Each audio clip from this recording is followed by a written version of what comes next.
बिस्मिल्लाहिर्रहमानिर्रहीम।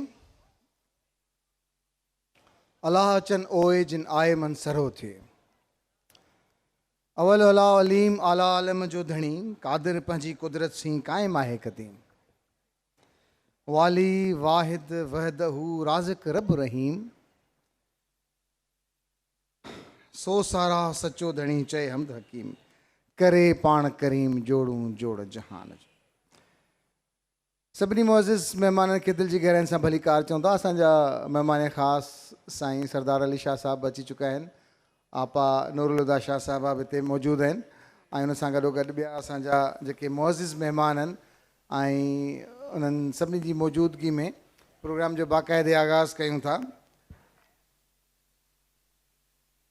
Sindh literature festival ख़ैर सां पंहिंजे उरूज ते आहे। उरूज मां मुराद त हीअ जेतिरा बि साल थिया आहिनि उन में ज़बरदस्त सेशन्स थिया, पज़ीराई मिली, जो नतीजो इहो निकितो त हर साल माण्हुनि खे इंतज़ारु थिए थो त हीअ वरी फेस्टिवल कॾहिं थींदो।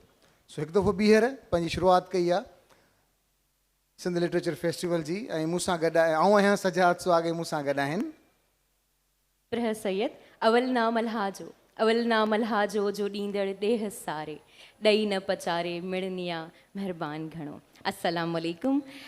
Thank you so much for coming here in 5th Sindh Literature Festival. And I welcome you all here in 5th Sindh Literature Festival.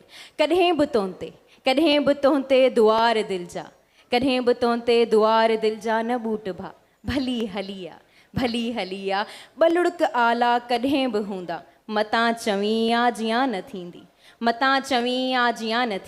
Sajad, please let me express my gratitude for the SLF team, Sindh Literature Festival team. They did great job and their hard work pays off. Someone said that some dreams didn't come true very often, but some dreams come true today, so congratulations them. As a round of applause for the SLF team, Sindh Literature Festival team.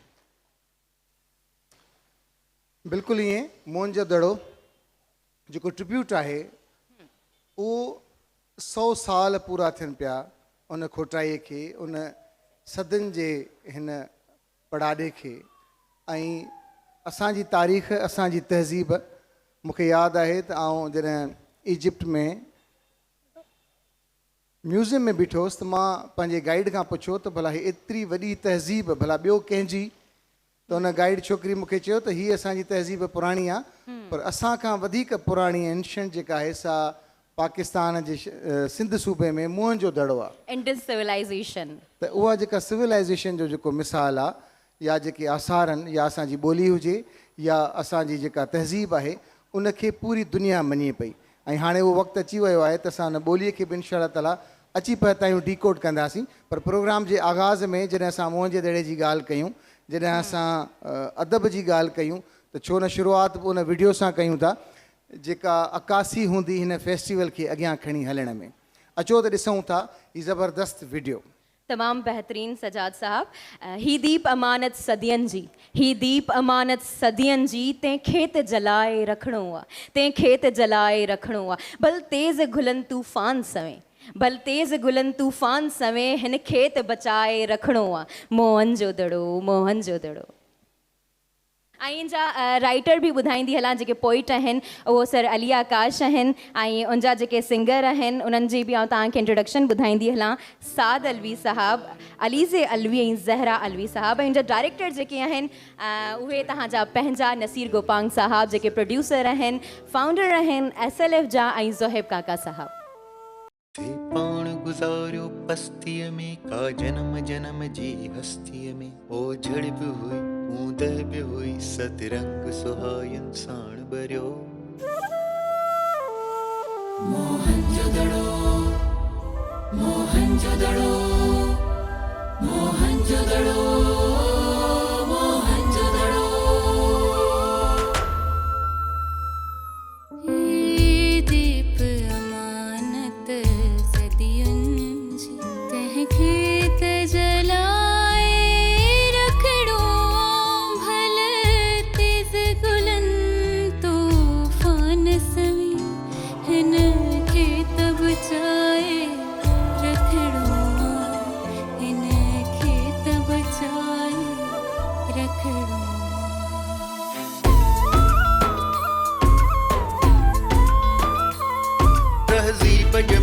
जित पींगल उड़ी जित परसाया इतिहास उड़ी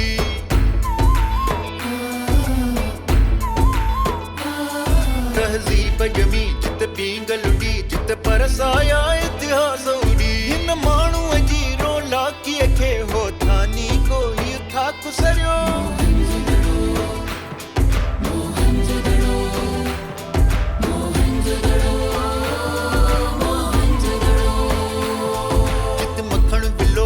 चाड़ियुनि में हा जोटल डांद बिगाड़ियुनि में जिते हर हलियो जिते बिच फटा सब सुख ॾेई जिते सिज डरियो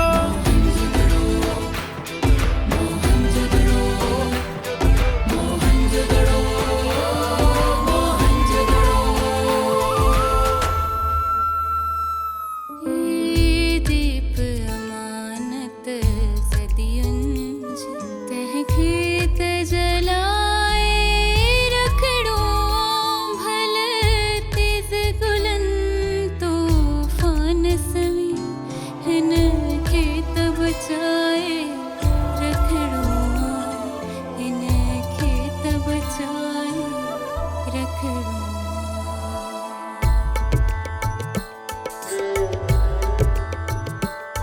जित रक्स दिलनि जी पूरत हो ऐं अमुन सां इश्क ज़रूरत हो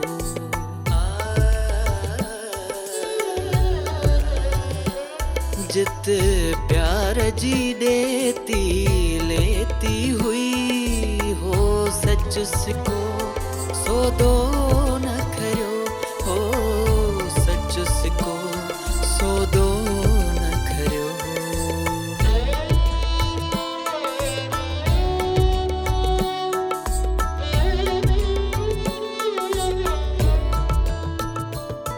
बाज़ार में छा छा वखर हुआ ऐं मुहरनि ते जे अखर हुआ सा बोली सुधरियल जीवन जी हो पंहिंजो तमदुन सां ख़बरियो हो पंहिंजो तमदुन सां ख़बरियो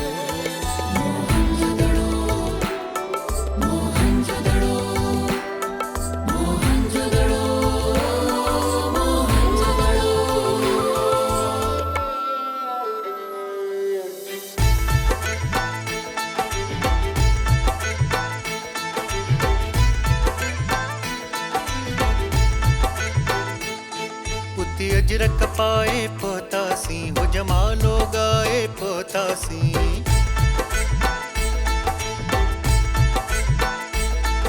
तेजरक पाए पहुतासी हो जमालो गाए पहुतासी जीअं झूमी जिए सिंधु चयो जीअं झूमी जिए सिंधु चयो ॼण हीर खुली मां करियो ॼण हीर खुली मां करियो आकाश वॾाई कर तूं भल आजूनी तुंहिंजी वन सावल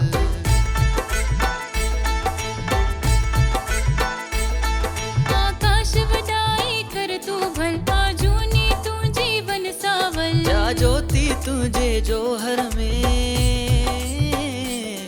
जा ज्योति तुझे जोहर में सा ज़ाहिर थी कलयुग डरियो सा ज़ाहिर थी कलयुग डरियो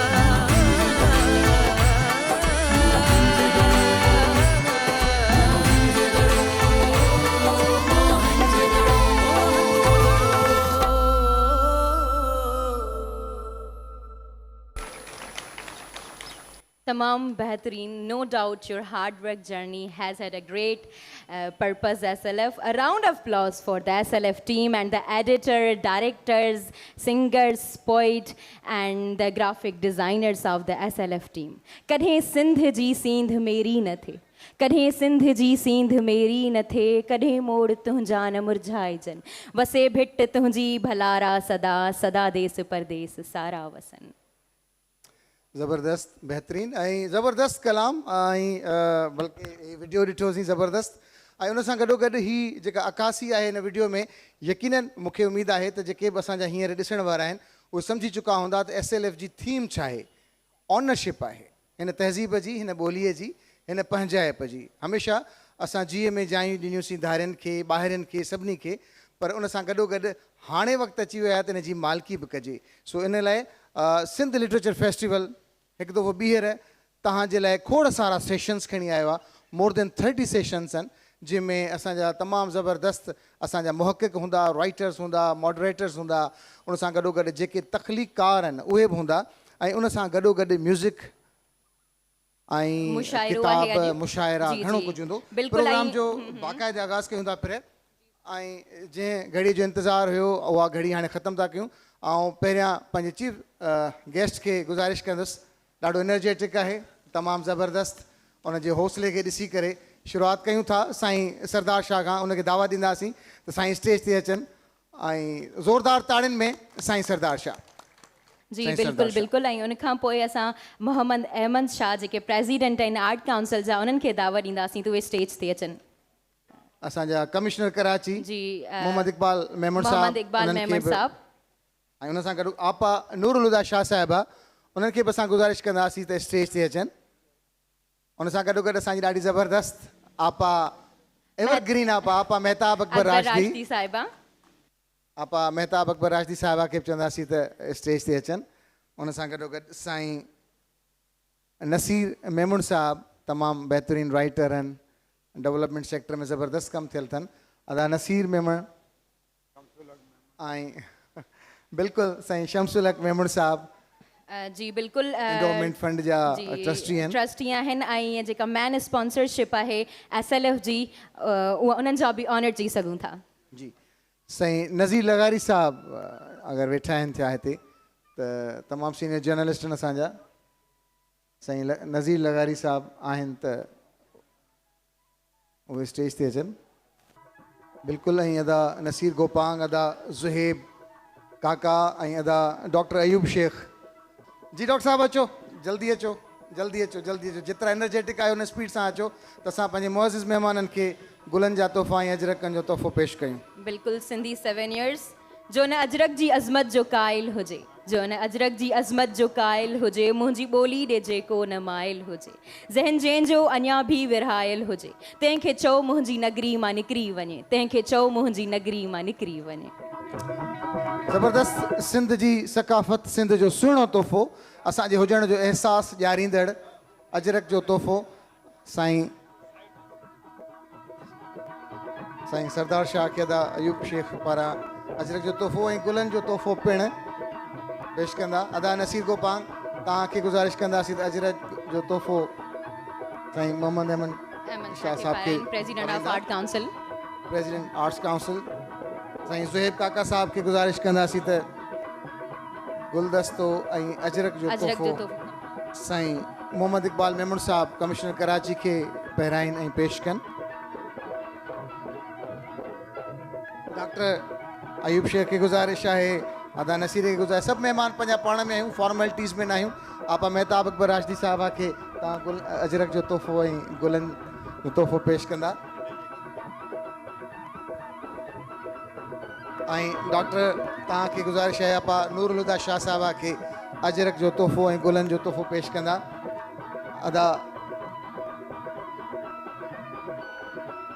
अदा नसीर मेमण खे अजरक जो तोहफ़ो ऐं गुलनि जो तोहफ़ो पेश कंदा.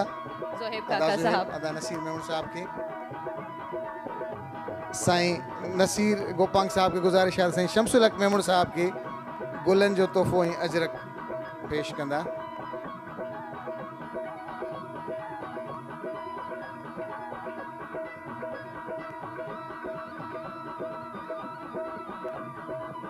मुंहिंजे ख़्याल में अजरक ऐं गुलनि जा तोहफ़ा मिली चुका।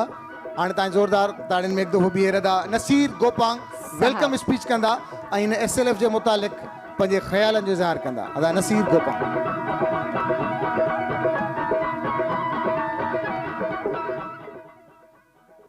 तमामु घणी महिरबानी अव्हांजी सजाद भाउ।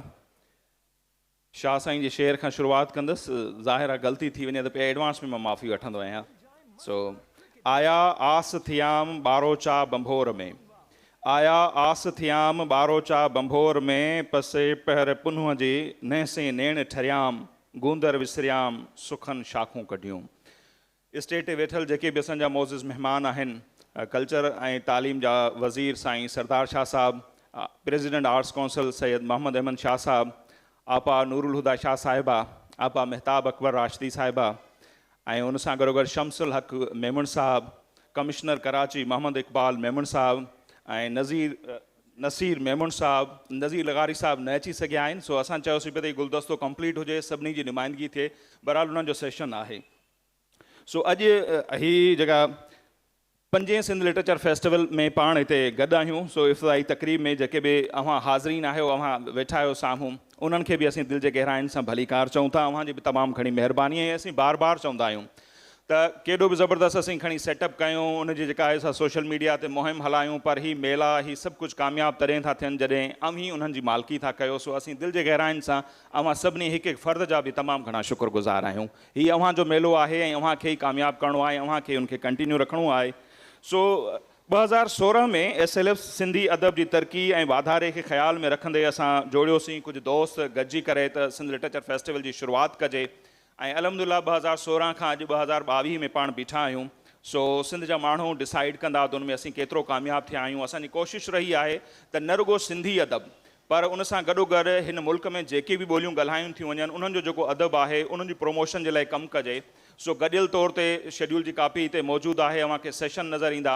ऐं अॼु राति ई मल्टी लैंग्वेज जेको मुशाइरो आहे उहो बि थींदो, जंहिंमें सिराइकी, पंजाबी, पश्तो, उर्दू, सिंधी सभु शाइर हूंदा। ऐं असीं बार बार चवंदा आहियूं त पाकिस्तान हिकिड़ो हसीन गुलदस्तो आहे ऐं उहो गुलदस्तो तॾहिं कंप्लीट थिए थो जॾहिं समूरा जेके गुल आहिनि उनमें हुजनि था। ऐं असीं यूनिटी ते बिलीव करण वारा आहियूं। ऐं बार बार शाह साईं जो शेर मूंखे ॾाढो वणंदो आहे त हलो हलो कोरिए नाज़ुक जन्ही नींहं, ॻंढिन सारो ॾींहुं, छिनण मूर न सिखी आहे। सो सिंध लिटरेचर फेस्टिवल हिकिड़ी कड़ी आहे, हिकिड़ी लड़ी आहे सभिनी खे जोड़ण जी। ऐं उहा कोशिशि 2016 खां वठी असीं कंदा पिया अचूं। ऐं वधीक वक़्तु न वठंदुसि छाकाणि त टाइम असांजो काफ़ी थी चुको आहे ऐं काफ़ी अहम सेशन बि अॼु थियणा आहिनि। ऐं इफ़्तिदा में ई अव्हांखे ॿुधायो वियो आहे, भाउ सजाद सुहाग ऐं पिरह सैद ॿुधायो त मोहन जो दड़ो जेको आहे उनजो असां थीम रखियो आहे हिन साल, छाकाणि त 100 साल मुकमल पिया थियनि मोहन जे दड़े जी खोटाई खे। ऐं कल्चर डिपार्टमेंट जे तरफ़ां बि ज़बरदस्त प्रोग्राम रिथियल आहिनि, यूनेस्को जे तरफ़ां ज़बरदस्त प्रोग्राम रिथियल आहिनि। सिंध लिटरेचर फेस्टिवल खां उनजी शुरूआति थिए पई ऐं नंढड़ी कोशिशि हुई हिकिड़ो गानो। असां जॾहिं नेट ते सर्च कयूं पिया त किथे बि स्पेसिफिक जेको आहे मोहन जे दड़े जे हवाले सां असांखे गानो कोन पियो मिले। मुख़्तलिफ़ गाननि में जो ज़िक्र फ़िक्र ज़रूरु आहे पर को ख़ासि न। हिकिड़ी नंढड़ी कोशिशि हुई, केतिरा कामयाबु थिया आहियूं इहो बि सिंध जा माण्हू ऐं अव्हां सभु जेके बाशऊर माण्हू आहियो इहो तइ कंदा। हिकु भेरो ॿीहर स्टेज ते वेठल जेके मोज़िज़ महिमान आहिनि उन्हनि जो ऐं अव्हां सभिनी जो आउं शुक्र अदा कंदुसि। ऐं उन सां गॾोगॾु आउं चाहींदुसि त ज़ुहैब काका हिन टीम जा अहम साथी ऐं जेकॾहिं उहे न हुजनि त शायदि ही मेलो आऊं या असीं सभु जेके न करे सघूं। सो आउं चाहींदुसि त उहे अचनि ऐं मुख़्तसिर जेके अहम सेशन आहिनि उनजे हवाले सां अव्हांखे हू आगाही ॾींदा। अव्हां सभिनी जी तमामु घणी महिरबानी। ऐं स्पॉन्सर्स जो बि शुक्रियो अदा कंदा ज़ुहैब काका साहब।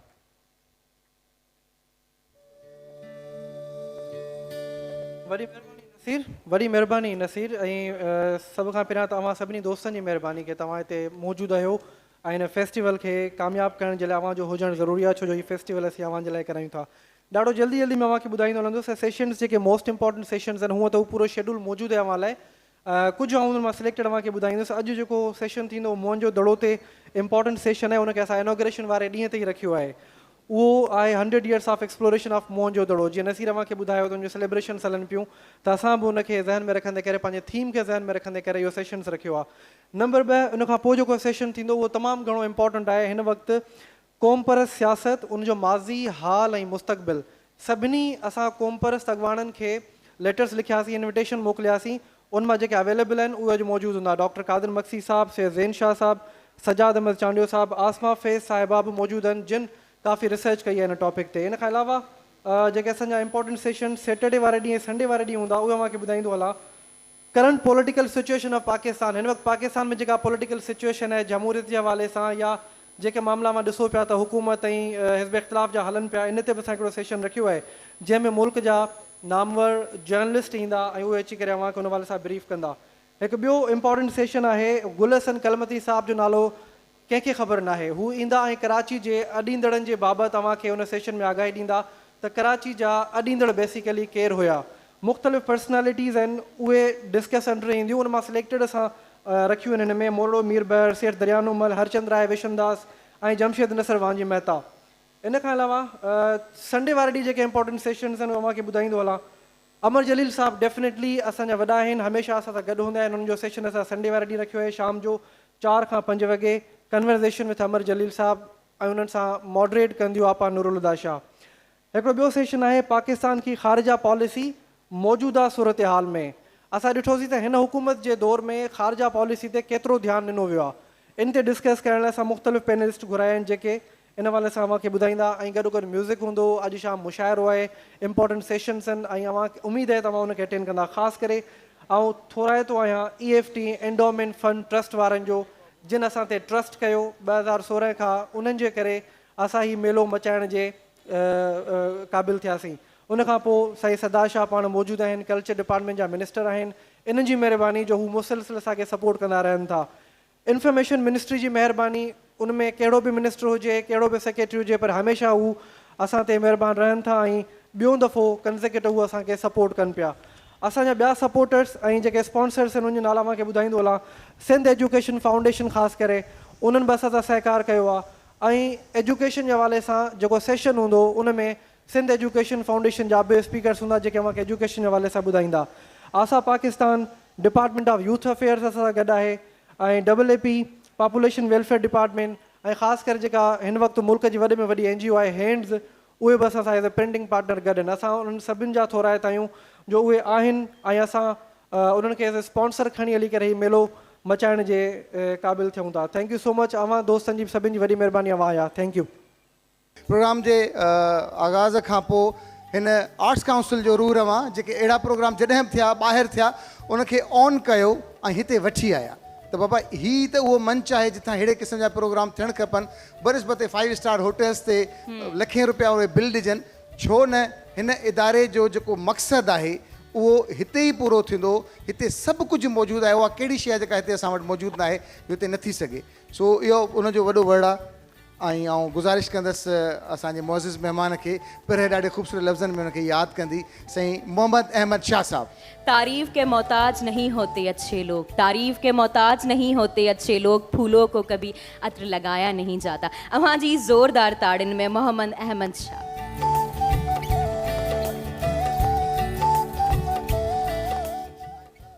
साईं सरदार शाह साहब, अदी नूरुल हुदा शाह कमिश्नर कराची, साईं शम्स मेमन साहब, साईं नसीर मेमन साहब, अदीब वडी अदीब महताब अकबर राजदी। और दोस्तों, आज बड़ी खुशी का दिन है कि 5वां Sindh literature festival arts council में हो रहा है। तो मैं जब आया था तो एक मखसूस किस्म का माहौल था आर्ट्स काउंसिल में और उसको ब्रेक किया हम सब ने मिल के और हमने इसको वो शक्ल दी कि ये सिंध में एक जो उसका दारुल खिलाफा है उसकी आर्ट्स काउंसिल है और ये पाकिस्तान की सारी ज़बानों और सकाफ़तों की तरवीज के लिए है और इस पर उर्दू पाकिस्तान की कौमी ज़बान है और सिंधी हमारी ज़बान है सूबे की और हमारी माँ बोली है। तो खैर उस पर मैं ज़्यादा बात नहीं करूँगा। तो मैं चाहता था कि इस अदारे को किसी ख़ास एथनिक कम्युनिटी की या कोई इस पर कलर या कोई ऐसी बू ना हो कि जिससे लगे कि कोई एक ख़ास तरह की ग्रुपिंग हो रही है। सारी दुनिया में आलमी उर्दू कॉन्फ्रेंस भी हमने शुरू की हैं जो अब सारी दुनिया से कोलैबोरेशंस हो रही हैं, आगा खान फाउंडेशन के साथ, शेख मोहम्मद बिन राशिद फाउंडेशन के साथ, और दुनिया भर से लोग हमें रब्ता कर रहे हैं कि आपकी कोलैबोरेशंस के साथ हम काम करना चाहते हैं। इसी तरह से सिंधी के प्रोग्राम तो हमने बेशुमार किए, यहाँ सैकड़ों किताबों की रूनमाई सारी यहीं होती है, फेस्टिवल्स होते हैं, पश्तो के होते हैं, गनी खान का किया है, बाबा फरीद की कॉन्फ्रेंस की है, बिटाई की है। लेकिन ये जो एक सिंध लिटरेचर फेस्टिवल का है सिलसिला, ये हमारे लिए बड़े एजाज़ की बात है। मैं तो खुद भी सिंधी हूँ, इधर पैदा हुआ हूँ। सिंध की धरती में जो पहले खंडू गोट होती थी, बाद में नाज़माबाद हो गई। तो मूसा गोट और खंडू गोट जो बाद में नाज़माबाद हुआ, उधर ही एक टीन की छतों के वाले क्वार्टर में मैं पैदा हुआ। तो मैं तो धरती हराम नहीं हूँ, तो मैं वफादार आदमी हूँ और इस सिंध की धरती का बेटा हूँ और इसके साथ हूँ हमेशा से। तो मैं कुछ बातें अपने सिंधी नौजवान दोस्तों से करना चाहता हूँ, और बल्कि नौजवानों से भी नहीं करना चाहता, मैं तो ज़्यादा बुज़ुर्गों से करना चाहता हूँ, और मैं जो हमारे नेशनलिस्ट साथी हैं उनसे भी बात करना चाहता हूँ। देखें, बहुत ज़बरदस्त लायक तहसीन काम हुआ है सिंध में पिछले 100 बरस में, 70 बरस में। लेकिन जो 60-70 बरस पहले जो एक लीडरशिप थी ना, इंटेलेक्चुअल लीडरशिप थी, वो साइंस GM सैयद बहुत पढ़ा लिखा आदमी था और वो इंटेलेक्चुअली अपनी कौम को कनेक्ट करना चाहता था। साईं रसूल बख्श पलीजो, शेख हयाज, ये जो लोग थे जिन्होंने री इंट्रोडक्शन ऑफ बिटाई भी की, कि दोबारा से आपको बताया कि बिटाई की रूह क्या है, इसका असल मैसेज क्या है। और उसके बाद उन्होंने सिंधी कौम के लिए एक रास्ता बनाया। आप जब पलीजो साहब के साथ मैं जाता था, बैठता था, सबसे पहला सवाल ये होता था, तुमने फलानी किताब पढ़ी? अच्छा, वो बात करते थे तहजीबों के इर्तिका पर, वो बात करते थे कौमें जब नजरियाती तौर पर और जब इंटेलेक्चुअली बांझ हो जाती हैं तो किस तरह से वो अपने वजन से खुद खत्म हो जाती हैं। उनकी नज़र थी, चाहे रूस का इनकलाब हो, फ्रांस का इनकलाब हो, तो ये एक इंटेलेक्चुअल डायरेक्शन थी। पॉलिटिकली लोग उनको कितना फॉलो करते थे ये मेरा मसला नहीं, लेकिन सिंध में एक बड़ी दानिशवरों की नस्ल पैदा की। ये नसीर मेमन से लेके ये सरदार शाह तक, और भी यहाँ 50 हमारे दोस्त बैठे हैं। तो उसकी वजह थी कि उनके जो लीडर थे वो उनको इंटेलेक्चुअली गाइड करते थे, और सबसे पहले ये होते थे कि ये किताब पढ़ो, इस चीज़ से कनेक्ट करो, और वो पूरे ग्लोबल सिनेरियो को भी सामने रखते थे और सिंध को भी सामने रखते थे। अब बदकिस्मती से जब से ये सोशल मीडिया आया या उससे ज़रा पहले, और सारे कॉमरेड तो मेरे दोस्त हैं और ज़्यादातर हमारे सारे ही दोस्त हैं, पूरा सिंध मेरा दोस्त है। मैंने काला बाग पे, थल केनाल पे सारी कैंपेन में शामिल रहा हूँ, एक एक गांव घूमा हूँ, उबाड़ों पे धरना भी दिया है। मैं ये कह रहा हूँ कि एक और मसला हो गया, वो सिर्फ सिंधी नौजवान के साथ नहीं हुआ है, वो पाकिस्तान में रहने वाले सारे नौजवानों के साथ हो गया है कि वो पॉलिटिक्स उनका इंटरेस्ट ही नहीं है कोई भी। उनका इंटरेस्ट है अगर किसी अच्छी यूनिवर्सिटी में वो चले जाएं, अच्छी जो उनका कैरियर अच्छी बनाती हो, LUMS university, Habib university, IBA, और 99% अभी यहाँ बैठी हुई हैं हमारी बहन है, लम्स से आई हैं, इनसे मैं ऊपर बात कर रहा था, इनकी अभी इनका सेशन भी है, तो वहाँ भी यही सूरत हाल है। वो कहते हैं यार उनका कोई इंटरेस्ट नहीं है, वो कहते हैं यार हम चले जाएं, अमेरिका चले जाएं, बरतानिया चले जाएं और बाहर जाएं और अपने ज़ाती कैरियर जो है उसको ज़्यादा फोकस कर रहे हैं। तो उसकी वजह क्या है? उसकी वजह इंटेलेक्चुअल डिस्कनेक्शन है, पेशेंस ख़त्म हो गए हैं, किताब का कल्चर है नहीं, और इंडिविजुअल कामयाबियां हमारे सिंधी नौजवानों की बेताश हैं। पूरी दुनिया में टॉप के डॉक्टर हैं, इंजीनियर्स हैं, एक्सेल कर रहे हैं, ऑयल इंडस्ट्रीज़ की फील्ड में हैं 50 जो मेहरान यूनिवर्सिटी के पढ़े हुए, जामशोरों के पढ़े हुए। लेकिन एक टोटली जो एक इंटेलेक्ट है, वो जो एक प्रीचिंग थी, उसके बजाय इतना अननव हो गए। आपको पता है कि एक जुमला, कोई अगर आपकी राय से इत्तेफाक नहीं है, फेसबुक पे आपको ब्लॉक कर देंगे, आपको गालियां देना शुरू कर देंगे। तो ये एक उसका रीज़न क्या है? उसका रीज़न ये है कि इंटेलेक्चुअली जो एक डेप्थ या नॉलेज से या इंटेलेक्ट से, और नॉलेज दो तरह से हासिल होती है, किताब आप पढ़ते हैं, और दूसरा जो आपके पढ़े लिखे बुजुर्ग हैं उनके साथ आप बैठते हैं। मैं भी उन्हीं का लोगों में से हूँ, लेकिन मैं हर दानिश्वर की मजलिस में बैठा हूँ, उनकी बातें सुनी हैं, दिमाग में एडिटर लगाया है कि कितना ठीक कह रहा है, आगे क्या है। तो अब हमें ना सिंध फेस्टिवल, अभी साईं सरदार साहब मुझे कह रहा था कि यार ये फेस्टिवल्स जो हैं इनका फॉर्मेट भी हमें बदलना पड़ेगा, इसमें सोच के नए रास्ते जो हमारे सिंध में रहने वाले सारे दोस्त, चाहे कोई भी हो, रिएक्शनर हो, सब कुछ रिएक्शनरी हो गया है। पॉलिटिक्स भी रिएक्शनरी है, रिएक्शन भी रिएक्शनरी है। तो मेरे ख्याल में ये है कि इतनी खुशी के मौके पे, ये मैं किसी को क्रिटिसाइज नहीं कर रहा, मैं अपनी भी बात कर रहा हूँ, हम सबका भी यही है। अगर आप डिजिटल मीडिया और सोशल मीडिया पे इमीडिएटली अब कोई एक मिसरा लिखता है बगैर ये चेक किए कि ये वज़न में है या बेवज़न है, अगले सेकंड वो अपने डिजिटल मीडिया पे डाल देता है।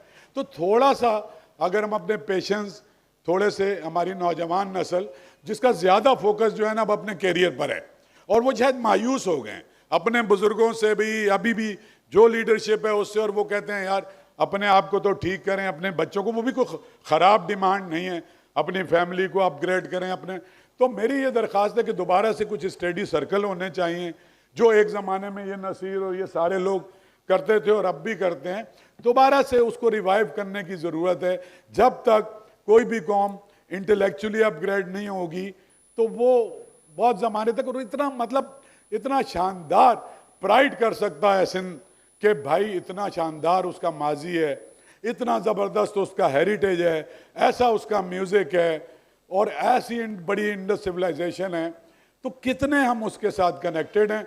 मैं मुबारकबाद देता हूँ अपने दोस्तों को भी, नसीर को, ज़ुएब को, ऑर्गेनाइजिंग कमेटी को और इसकी सरबराही नूर हुदा शाह को और साईं सरदार शाह को और सब को कि एक शानदार फेस्टिवल।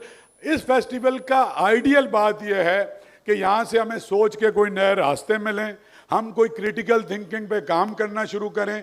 आपका बहुत बहुत शुक्रिया। बहुत अच्छी बात शाहजाब आपकी।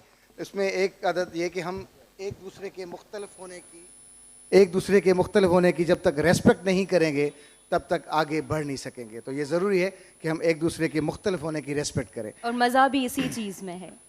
बिल्कुल इन ॻाल्हि खे अॻियां वधायूं ऐं प्रोग्राम खे अॻियां खणी था हलूं। महिमान बि असां वटि मौजूदु आहिनि।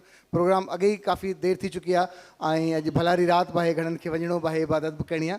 ऐं EFT जेको इंडोलमेंट फंड आहे उन जे ट्रस्टी तमामु मोहतरम जिन जो स्पॉन्सरशिप रहियो आहे हमेशह, पहिरें SLF खां हिन SLF ताईं उहे पंहिंजो कलीदी किरदारु अदा कंदा रहिया आहिनि।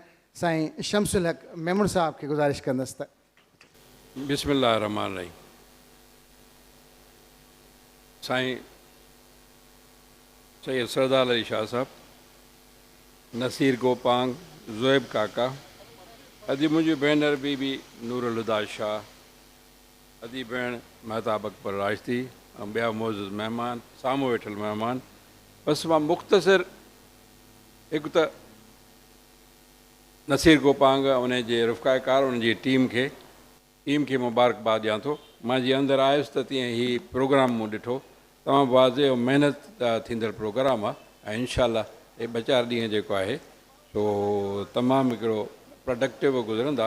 मां मुख़्तसिर सिर्फ़ु इन लाइ जेको आहे त मुंहिंजी तक़रीर न आहे, मां सिर्फ़ु पंहिंजे ट्रस्ट जेको आहे endowment trust for preservation of heritage, उन लाइ मुख़्तसिर सिर्फ़ु ॿुधाइण पियो चाहियो त ही ट्रस्ट जेको आहे नॉन प्रॉफिट ऑर्गेनाइज़ेशन आहे, 2009 में ही जेको आहे सो ही क़ाइमु थियो हो। बेसिकली असां जेको आहे सो रिसर्च खे सपोर्ट कंदा आहियूं, पब्लिकेशन्स जेके आहिनि बुक्स जूं ऐं आर्ट ते, हिस्ट्रीअ ते, आर्कियोलॉजी ते ऐं आर्कियोलॉजी ऐं आर्किटेक्चर जहिड़नि ते रीप्रिंट कराईंदा आहियूं। जेके किताब जेके आहिनि से अणबद्ध थी विया आहिनि। हिन महिल ताईं ऑलमोस्ट काफ़ी कुझु किताब करे सघिया आहियूं, पर सभ खां पहिरीं मां तव्हांखे मुख़्तसिर जेके असां बिल्डिंग्स जेके रेस्टोर कयूं आहिनि पुराणियूं, उन्हनि जो सिर्फ़ु नंबर ॿुधाईंदुसि ऐं उन मां मेन कुझु जेके आहिनि उहे तव्हांजे ख़िदमत सिर्फ़ु हाज़िर कंदुसि। 19 गवर्नमेंट या state owned private protected monuments आहिनि। उन्हनि में नवकोट फोर्ट, रनीकोट फोर्ट ते कमु हलंदड़ आहे, मियां ग़ुलाम शाह कलोड़ो हैदराबाद उहो कंप्लीट थियल आहे, जैम टेम्पल वीरावा जा जेके आहिनि, वीरावा, भोडेसर ऐं नंगर पार्कर, इहे काफ़ी आहिनि, 19 आहिनि।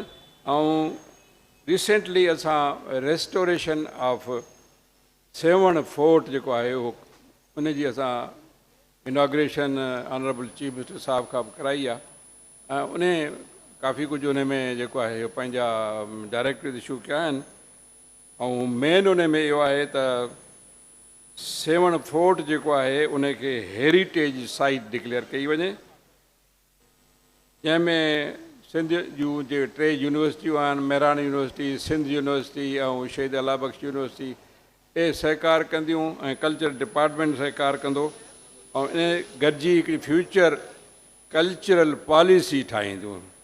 उन खां सवाइ CM साहिब जो ॿियो डायरेक्टिव आहे जंहिंमें कल्चर डिपार्टमेंट सां गॾिजी इंटरनेशनल कॉन्फ्रेंस जेका आहे सेवण ते जेका असां कई वेंदीसीं। 22 जेके आहिनि ते प्राइवेट ओन्ड हिस्टोरिकल बिल्डिंग्स आहिनि, उन में main Mir colonel B Khan Talpur Hyderabad, Badshahi bungalow Latifabad Hyderabad, white palace Kotri जी, मडम वारो बंगलो कोटड़ी जी, ये मेन जेके आहिनि से तव्हां जे साम्हूं अर्ज़ु कंदो हलां। अॻिते सेंट्रल बैंक ऑफ इंडिया जेका शिकारपुर में उहा रेस्टोर थी आहे। कराची प्रेस क्लब कराची शहर में आहियूं, जहाँ तव्हांजो लंगर थींदो हूंदो, हींअर तव्हां उते ॾिसंदो वञी त जेको अॻु में जा जेके आहिनि उन जा जेको हूंदो आहे बिफोर एंड आफ्टर, उहे बि तव्हांखे हिते नज़र ईंदा। उन खां पोइ सिंध पुलिस जो जेको म्यूज़ियम आहे गार्डन में, उन जी बि असां रीऑर्गनाइजेशन कई आहे। बसंत हॉल हैदराबाद कंहिं बि दोस्त अहबाब खां लिकल न आहे, उहो बि तमामु असां बहितरीन नमूने में ओरिजिनल स्ट्रक्चर सां कयो आहे। उन खां पोइ ॿियूं जेके निगलेक्टेड प्रॉपर्टीज़ आहिनि जंहिंजी केरु संभाल नथो रहे, उहे बि 24 आहिनि। उन्हनि मां मेन जेका आहे सा तव्हांजे लाइ अर्ज़ु कंदो वञा त दुहागिन सुहागिन जा टोम्स जेके आहिनि अरोड़ जा, मोहम्मद बिन कासिम फोर्ट जो टावर पीर पठे में, ऐं परमानंद मेवाराम जी जेका समाधि आहे हैदराबाद में उहा, ऐं हीरो ऐं सती जा स्टोन्स आहिनि उहे नगर पार्क में आहिनि। इहे मुख़्तसिर मां जेके जायूं रेस्टोर थियूं आहिनि उहे अव्हां जो साम्हूं अर्ज़ु कयूं अथमि। मुख़्तसिर अर्ज़ु कंदो हलां त जीअं मूं चयो त रीप्रिंट्स आहिनि जेके किताब हिन महिल ताईं नापेद थी विया आहिनि, उनजी हिकु अधु कापी रहियल आहे। उनमें 29 किताब हिन महिल ताईं असां तमामु कामयाबीअ सां उहे रीप्रिंट कराया आहिनि। 32 जेके किताब आहिनि उहे अंडर प्रिंट आहिनि। हाणे 29 में जेके मेन आहिनि जेके अव्हांजे ख़ातिर मां ॿुधाईंदो हलां त हिकिड़ो आहे Shikarpur historic city Sindh Pakistan, 2 volume आहिनि। डॉक्टर अनिला रहमान नईम जेका NAD यूनिवर्सिटीअ जी आहे। Karachi legacies of empire by Pirzada Salman.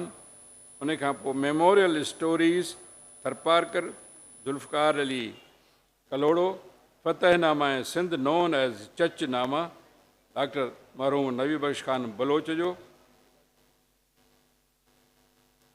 फटा Makli monuments Islamic architecture doctor Hasan दानी।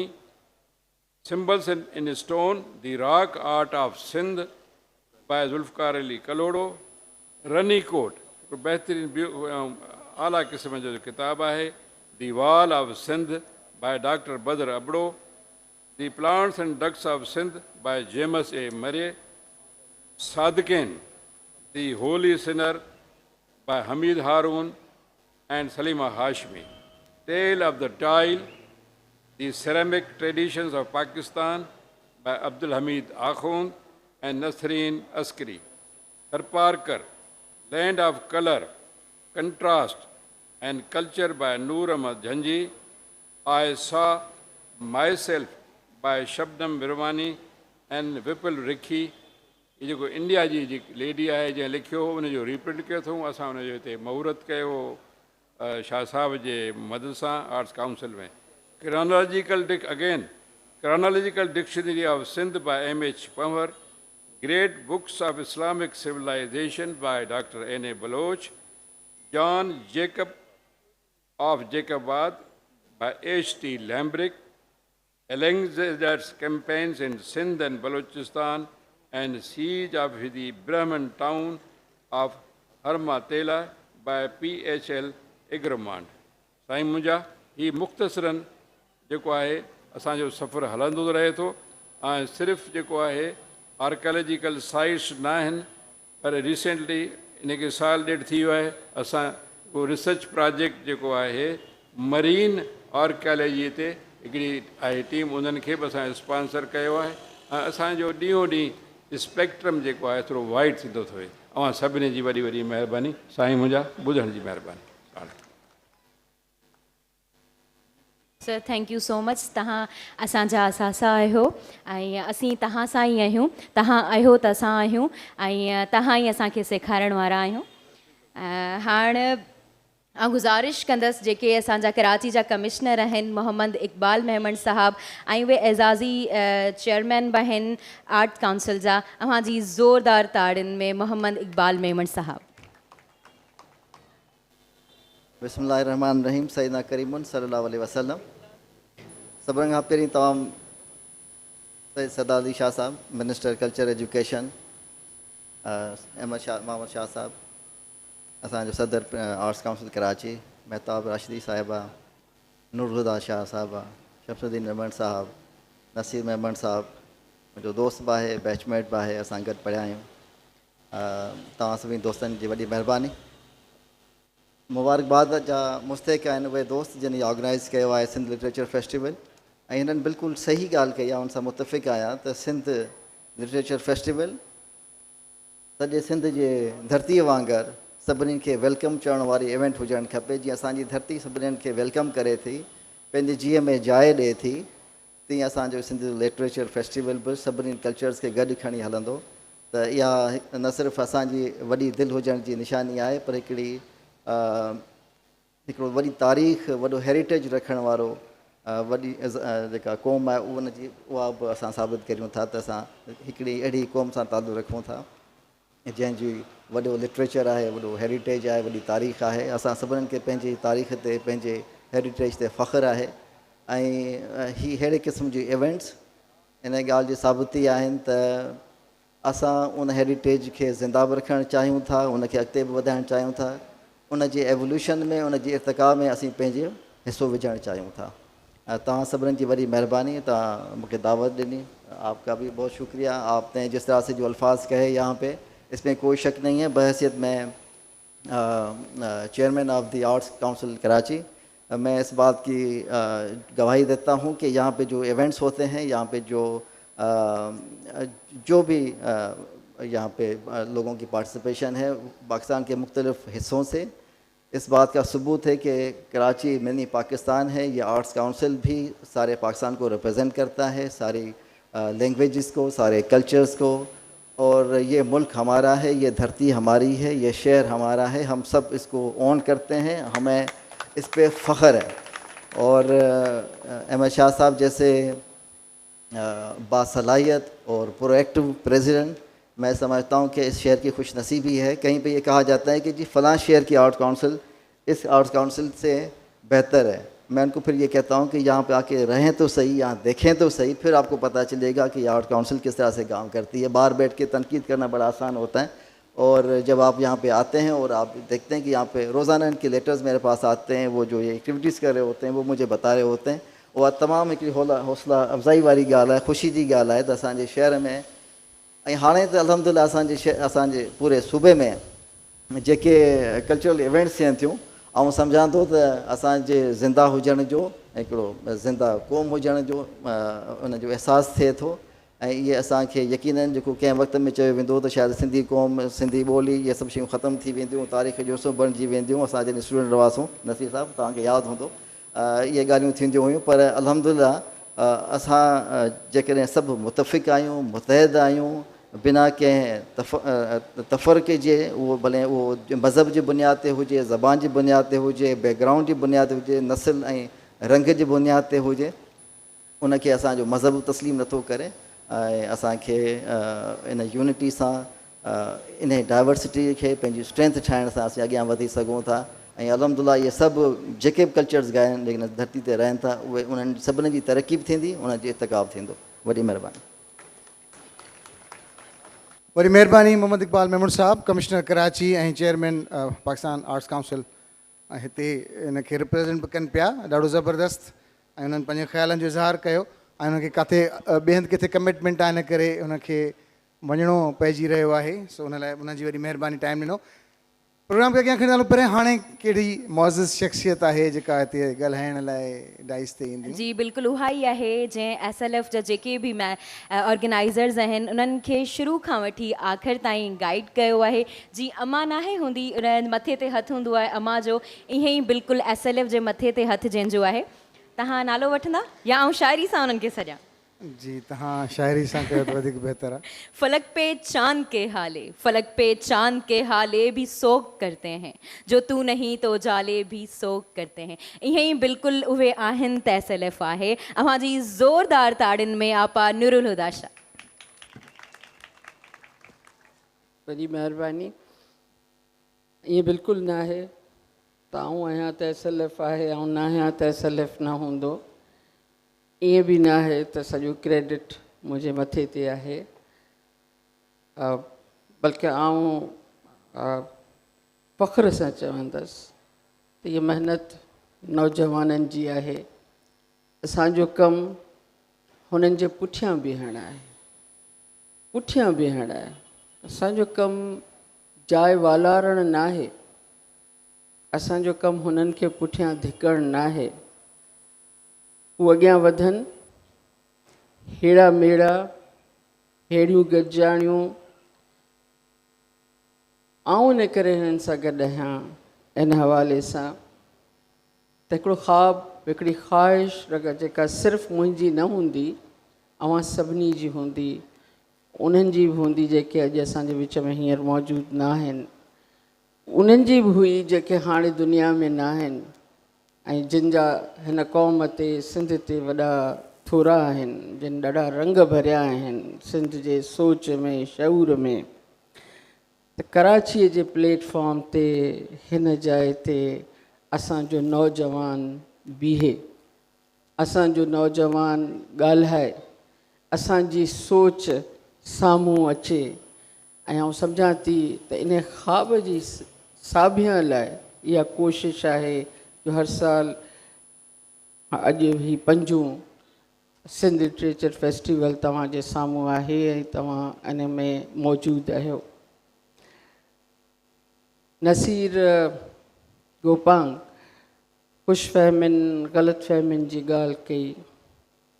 क़ौम उहा ई आहे जेका तिखे वहकिरे जियां वहंदी रहे, रंडकूं ॻाल्हियूं सभु हलंदियूं रहंदियूं, ॾुख सुख शिकवा शिकायतूं इहे सभु उते ई आहिनि जिते पंहिंजाइप हूंदी आहे, जिते असीं पंहिंजा पाण में हूंदा आहियूं। जॾहिं ॾुख, जॾहिं मसइला गॾियल हूंदा आहिनि, उते इहे सभु शयूं हूंदियूं आहिनि। मूंखे ख़ुशी इन ॻाल्हि जी आहे त कंहिं बि रुकावट खां सवाइ अॼु ही नौजवान हिन खे सिंध लिटरेचर फेस्टिवल खे 5 साल में तव्हांजे अॻियां खणी आया आहिनि ऐं कोविड वारे दौर में बि हिन खे मल्हायो अथनि, जेको तमामु ॾुखियो हो। मुंहिंजे चयो त इहो असां सभिनी जो गॾियल ख़्वाबु रहियो आहे त कराची जे प्लेटफॉर्म ते जेका सिंध जी दिलि आहे, जेका इन प्लेटफॉर्म ते असांजा सिंधी नौजवान बीहनि, ॻाल्हाइनि, पंहिंजी सोच जो इज़हार कनि। इन लाइ इन में को बि शक न आहे त आर्ट्स काउंसिल उहा जाइ आहे जितां हर आवाज़ सॼे सिंध में, सॼे शहर में, सॼे मुल्क ताईं पहुचे थो ऐं उहो ई मान मिले थो जेको मान उहो आवाज़ लहिणे थो। सो ज़ाहिर आहे मूं अॻे बि इहा ॻाल्हि तव्हां सभिनी सां शेयर कई आहे। थी सघे थो अवां के अहिड़ा हुजनि जेके अॻे जिन न इहा ॻाल्हि ॿुधी हुजे। ऐं क्लियर कंदी हलां, सिंध लिटरेचर फेस्टिवल जॾहिं शुरू थियो तॾहिं असां ईअं ई, आऊं बि उन में ईअं ई आयसि, इन शौक़ में आयसि त सिंध जे नाले सां लिटरेचर फेस्टिवल थिए पियो। उन खां वधीक मुंहिंजो उन में को बि हिसो कोन हुयो। उते पहुतासीं, नौजवान पाण में कावड़ियल हुआ, असीं मुंतज़िर वेठा हुआसीं त प्रोग्राम शुरू थियनि। काफ़ी नौजवान हुआ पाण में, हिकिड़ी टीम हुई। ख़बर पई आख़ून साहब ॾुखोई जी उथी विया आहिनि या आया ई कोन आहिनि। हमीद आखुन साहब जहिड़ी शख़्सियत असीं पाण ई अॻियां वधियासीं।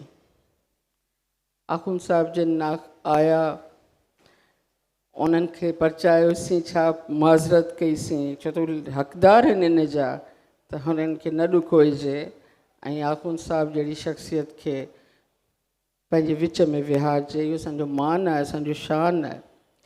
उन खां पोइ सिंध लिटरेचर फेस्टिवल अॻियां वधंदो रहियो। मूं पंहिंजी जेको बि हिसो हुन में विधो हिकिड़े वर्कर वारो आहे, हिकिड़े रज़ाकार वारो आहे, सिंध जे हिकिड़े वर्कर वारो आहे। ऐं मुंहिंजी ख़्वाहिश इहा हुई त हीअ थिए, इन करे मूं हुन में पंहिंजो जेतिरो बि आउं हिसो चवां। उहो हिसो छा आहे? उहो इहो आहे त सेशंस, ही छोकिरा मूं ॾांहुं ईंदा आहिनि, इहे सेशंस मूंसां डिस्कस कंदा आहिनि। मुंहिंजी पंहिंजी जेका राय हूंदी आहे उन जे लाइ उहा उन्हनि खे ॾींदी आहियां। पर इहो मतिलबु हरगिज़ इहो न आहे त हीअ 100% मुंहिंजे ॾिनल आइडियाज़ ते हलनि था। ईअं बिल्कुलु न आहे। हिननि जा पंहिंजा बि आइडियाज़ हूंदा आहिनि, हिननि जी पंहिंजी बि सोच हूंदी आहे। कॾहिं कॾहिं अहिड़ा सेशन्स बि खणी ईंदा आहिनि जिन जी मूंखे ख़बर ई कान हूंदी आहे। ऐं ॾाढो चवंदी बि आहिनि त भाई हिन जी त मूंखे ख़बर ई कान हुई, तव्हां हिन में मुंहिंजो नालो विझी छॾियो आहे। त इहे सभु शयूं थींदियूं रहंदियूं आहिनि। पर मुंहिंजो रोल हिन में हिकिड़े रज़ाकार वारो आहे, मुंहिंजो रोल हिन में हिकिड़ी सिंध जी हिकिड़ी आम वर्कर वारो आहे, हिकिड़ी सिंधीअ जी हैसियत में मुंहिंजो वर्कर वारो हिन में रोल आहे। इन खां मथे बिल्कुलु न आहे। महिनत हिननि नौजवाननि जी आहे ऐं हक़दार साराह जोगा मुबारक जा हक़दार ही नौजवान आहिनि। उन खां पोइ जॾहिं आर्ट्स काउंसिल में ही फेस्टिवल आंदो वियो त हिन में को शक न आहे। जॾहिं आर्ट्स काउंसिल में जेसि ताईं कोन आयो, एॾो ॻरो बजट जेको साम्हूं ईंदो हो, ऐं ज़ाहिर आहे उन में बि ही असांखे मूंखे विहारींदा हुआ त ही असांजा मसइला आहिनि, बजट में न मसइलनि में मूंखे विहारींदा हुआ। आखून साहब जी हिन मामले में वॾी वॾी सपोर्ट रही जो बीच लग्जरी में ही हलंदो रहियो।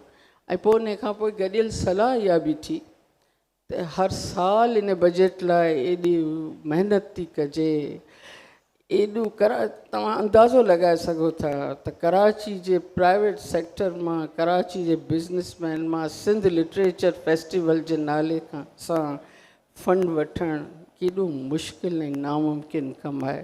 मूंखे हिननि नौजवान उन्हनि ॾींहुं ॿुधायो, उन्हनि ॾींहंनि त जॾहिं असीं सिंध लिटरेचर फेस्टिवल जी ॻाल्हि था करियूं त साम्हूं वारो बिल्कुलु अजनबी बणिजो वञे ऐं जहिड़ो असां का फुज़ूल ॻाल्हि करे छॾी आहे।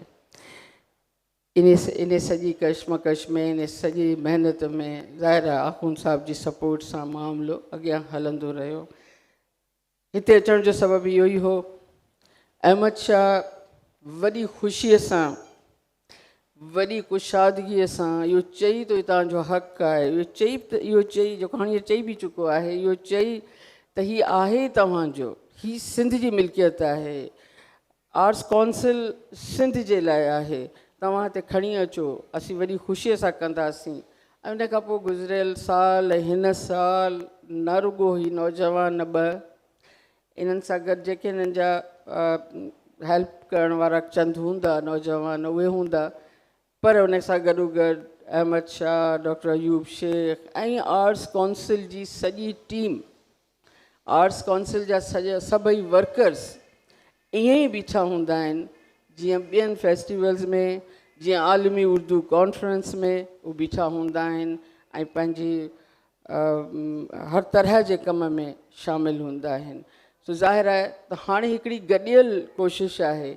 ऐं उन खां पोइ इहो बि ॿुधाईंदी हलां, मूं ख़ुदि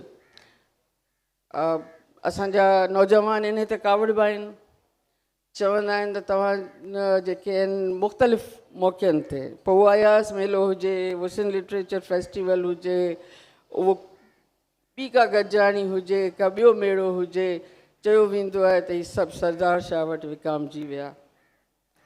भई हीउ पैसो, मूं अॻे अयास मेले में बि इहा ॻाल्हि चई, हीउ पैसो सरदार शाह पंहिंजे घरां कोन थो खणी अचे, हीउ पैसो जेको असांखे ॾिए थो हीउ असांजो आहे। ऐं हिन माण्हूअ जे ईअं न आहे त को अहसान वांगुरु आहे, सरदार शाह सां सिंध लिटरेचर फेस्टिवल जे स्टेज ते बि माइक ते ऐं विढ़ी बि आहियां।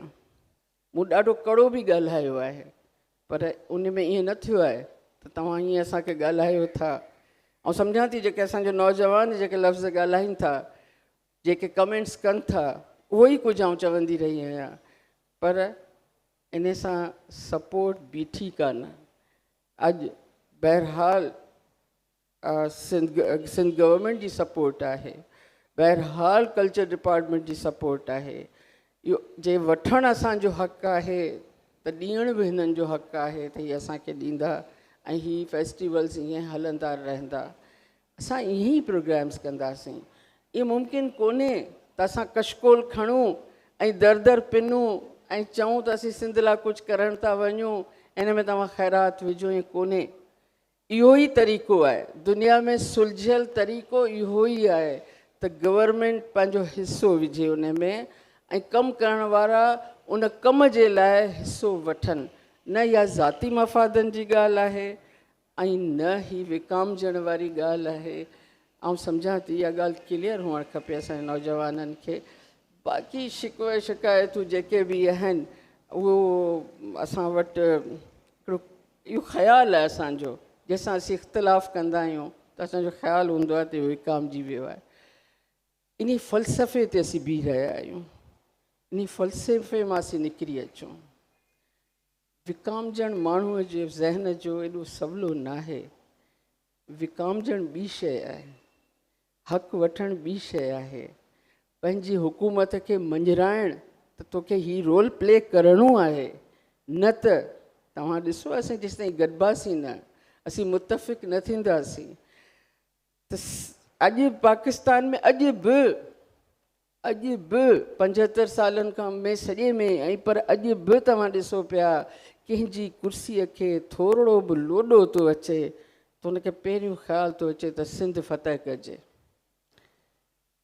इन ख़्याल मां, इन ख़ुशफ़हमीअ मां हिन सॼे मुल्क खे अहिड़ो रोल जेको प्ले करणु चाहिनि था, जंहिंजे दिमाग़ में इहा ॻाल्हि भरियल आहे त सिंध हलो त सिंध फ़तह कजे, उहो कढण जे लाइ हिकिड़ो ई तरीक़ो आहे त असीं पंहिंजनि माण्हुनि जी, पंहिंजनि नौजवाननि जे कम जी क़दुरु करियूं, उन्हनि खे अॻियां वठी अचूं ऐं असां जहिड़नि जो कमु इहो आहे असां उन्हनि जे पुठियां बीहूं, हुननि लाइ रस्ता ठाहियूं, हुननि खे अॻियां वञण में मदद ॾियूं।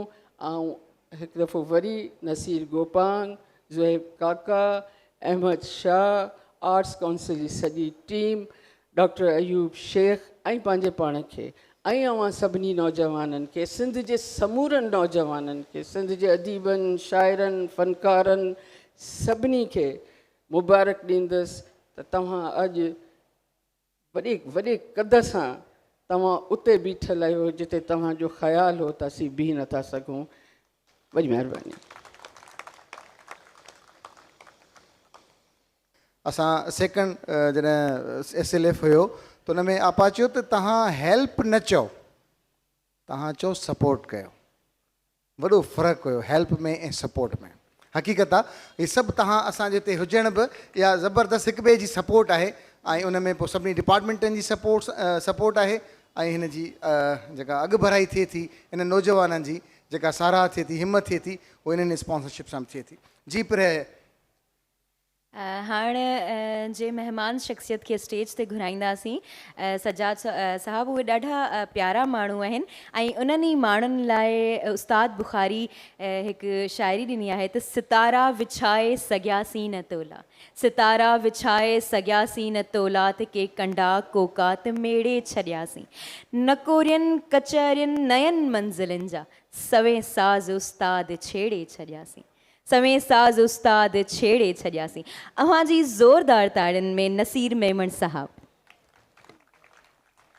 हिते स्टेज ते हाल में वेठल समूरा महिरबान साथी, मुंहिंजा दोस्त, तव्हांजी महिरबानी जो तव्हां मूंखे मान ॾिनो।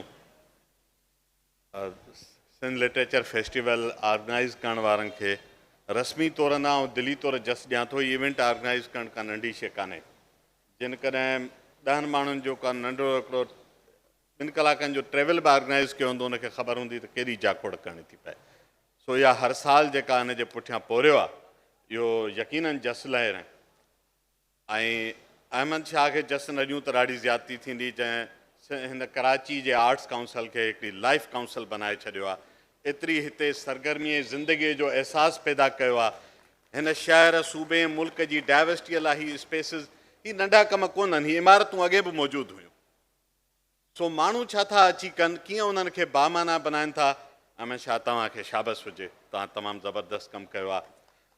ऐं जिन बि दोस्तनि हिन कम में वाहर कई आहे, बराबरि पैसो सिंध जे अवाम जो आहे ऐं उहो मिले थो त उहा छा सपोर्ट खां वधीक शायदि राइट जी ॻाल्हि थियणु घुरिजे। पर मां चवां थो त इन शइ जो बि अहसासु जेकर को करण वारो माण्हू कंहिं सीट ते हूंदो त कंदो, अदरवाइज़ इहे मिनिस्ट्रियूं बि त ईअं ई पयूं। असां बि सरदार शाह सां ऐं हुकूमत सां कई इख़्तिलाफ़ रखूं था, पर जेके कम सुठा कनि था घटि में घटि उन्हनि जो उन्हनि खे क्रेडिट मिलणु घुरिजे। हिन क़िस्म जूं सरगर्मियूं सॼी सिंध में जेकर सकाफ़त खातो कराए थो, उनखे सपोर्ट करे थो ऐं उनखे राइट सम्झी माण्हुनि ताईं पहुचाए थो, त इहा सरदार शाह जी एप्रिसिएशन मुंहिंजो ख़्यालु आहे उनजो जाइज़ हक़ आहे जेको उनखे मिलणु घुरिजे।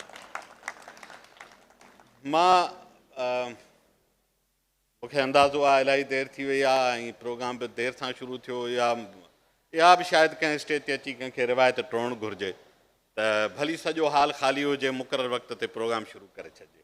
पोइ चरियो खरियो अची निकिरे, कंहिं इहो बि थी पए त मुंहिंजो ख़्यालु आहे ॾाढो चङो कमु थींदो ऐं हिकु ॿ भेरो थींदो, पोइ सभु वक़्त ते अचणु लॻंदासीं। ॿियो तरीक़ो इहो आहे त कार्ड ते असुलु वक़्तु लिखणु शुरू कयूं। ॿियो तरीक़ो इहो आहे 7 लिखी छॾियूं, जे 4 बजे नथो शुरू थिए त 4 लिखूं, छो पाण खे धोखो ॾियूं ॿियनि खे। सो इहा बि मां गुज़ारिश कंदुसि इवेंट्स ऑर्गेनाइज़र्स खे त इन ते बि सोचनि। साईं करण लाइ त ॻाल्हियूं तमामु घणियूं आहिनि, पर हाणे एॾियूं तकरीरूं डिघियूं करण जो मौक़ो न आहे। नई सेशन आहे, तव्हांखे तमामु सुठा दोस्त सेशन्स में ॻाल्हाईंदा। मां थोरो सिंधी सोसाइटी जे हवाले सां या ओवरऑल जेको हिकिड़ो पर्सपेक्टिव आहे, 2-4 गुज़ारिशूं करे पोइ तव्हांखां मां इजाज़त वठंदुसि। मां कोशिशि कंदो आहियां त जिते बि मूंखे मौक़ो मिले पंहिंजा ख़्याल वंडण जो, मां पंहिंजे मथां हिकिड़ी ज़िमेवारी महसूसु कंदो आहियां, उहा आहे होप क्रिएट करणु, होप खे प्रोमोट करणु। ऐं उन त का जाली होप, मां सची दिलि सां चवां थो त मां सिंध जे समाज ऐं सिंध जे आईंदे बाबति जेतिरो हाणे आसफंद ऐं पुरुमीद आहियां, एतिरो मां अॻु में कॾहिं बि न हुउसि। शानदार दौरु आहे हिकिड़ो सिंध जो, हिनखे मायूसीअ जे चश्मे खे हिकिड़ी घड़ी लाइ उछलाए पासे ते कयो।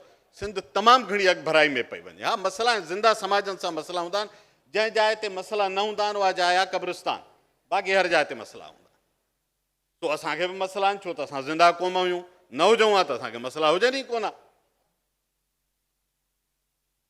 वॾे अरसे खां पोइ, लॻभॻि 6-7 ॾहाकनि खां पोइ, सिंधी समाज जेको 47 में पेर ऐं मथे ते वञी बचो, तंहिंखे धड़ नसीब थियो आहे। विचोलो वाइब्रेंट डायनामिक ज़बरदस्त क्लास सिंध में उसरे पियो। इहो पुठियनि 30-40 सालनि खां आहिस्ते आहिस्ते पंहिंजी जड़ावत जे मरहलनि मां गुज़री हिकिड़े नए दौर में दाख़िल थियो आहे, जंहिंखे शायदि असां अञा ताईं अंडर एस्टिमेट पिया कयूं। उहा जनरेशन सिंध जी जंहिंखे असां 70 ऐं 80 में उनजे वजूद जा ख़्वाब ॾिसी ऐं क़ौमी तहरीकुनि जो हिसो बणजंदा हुआसीं, जंहिं ते शाइरियूं थींदियूं, जंहिं ते ग़ज़ल लिखबा, जंहिं ते कहाणियूं ऐं नावल लिखबा, त सिंध हीअं हुजे। मूंखे सच पुछो त उहा सिंध हींअर पंहिंजे वजूद में नज़र पई थी अचे। ऐं उहो मिडिल क्लास जेको 70s में आहिस्ते आहिस्ते सरकारी नौकरियुनि जे क्लास मां उभरियो, उहो हाणे मार्केट में इन थियो आहे। हीअ पहिरीं या ॿी जनरेशन आहे सिंध जे उन मिडिल क्लास जी जेको हाणे मार्केट में कम्पीट करे थो, जेको कराची शहर में तव्हांखे नज़र अचे थो, जेको लंडन, यूरोप ऐं अमेरिका में नज़र अचे थो। ही उहे छालूं आहिनि सिंधी समाज जूं। ऐं ख़ुदि सिंध जे अंदरि उहे शहर जेके 30 साल 40 तव्हांखे ओपरा लॻंदा, अॼु तव्हांखे ओपरा नथा लॻनि, इंक्लूडिंग कराची। केरु चवंदो त कराची हाणे तव्हांखे ओपरो थो लॻे। ऐं ॿिया कई शहर जिन जा मां नाला खणी सघां थो, जंहिंजे बाज़ारुनि में वञिबो हो त असांखे अजीब लॻंदो हो त हिते को सिंधी ॻाल्हाइण वारो कीअं मिलंदो। उहे शहर सिंध जे माण्हुनि कंहिं तशदुद ऐं ज़ोरावरी या झेड़े झटे फसाद सां न, पीसफुल कोएग्ज़िस्टेंस ऐं पंहिंजे हिमत हौसले ऐं महिनतुनि सां वराया आहिनि। इहो सिंधी समाज जी वॾी सघ आहे।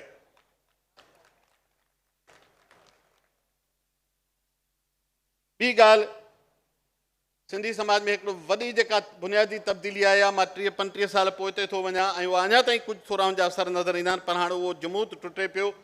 उहो आहे सिंध जे माण्हुनि जो ॿाहिरि निकिरणु। इहा हिकिड़ो आहे त हिकिड़ो सेंटेंस ॿाहिरि निकिरणु ऐं इन खां पोइ पूरी हिकिड़ी नई काइनात आहे जेका एक्सप्लोर थी करे सिंध। ॻोठ खां वेझे शहर ताईं, वेझे शहर खां हैदराबाद ताईं, हैदराबाद खां कराची, पोइ सॼी दुनिया में पकिड़जणु। एक्सट्रोवर्ट हुजणु हिकिड़ो रवैयो आहे समाज जो जेको हाणे इग्नाइट थी पियो आहे।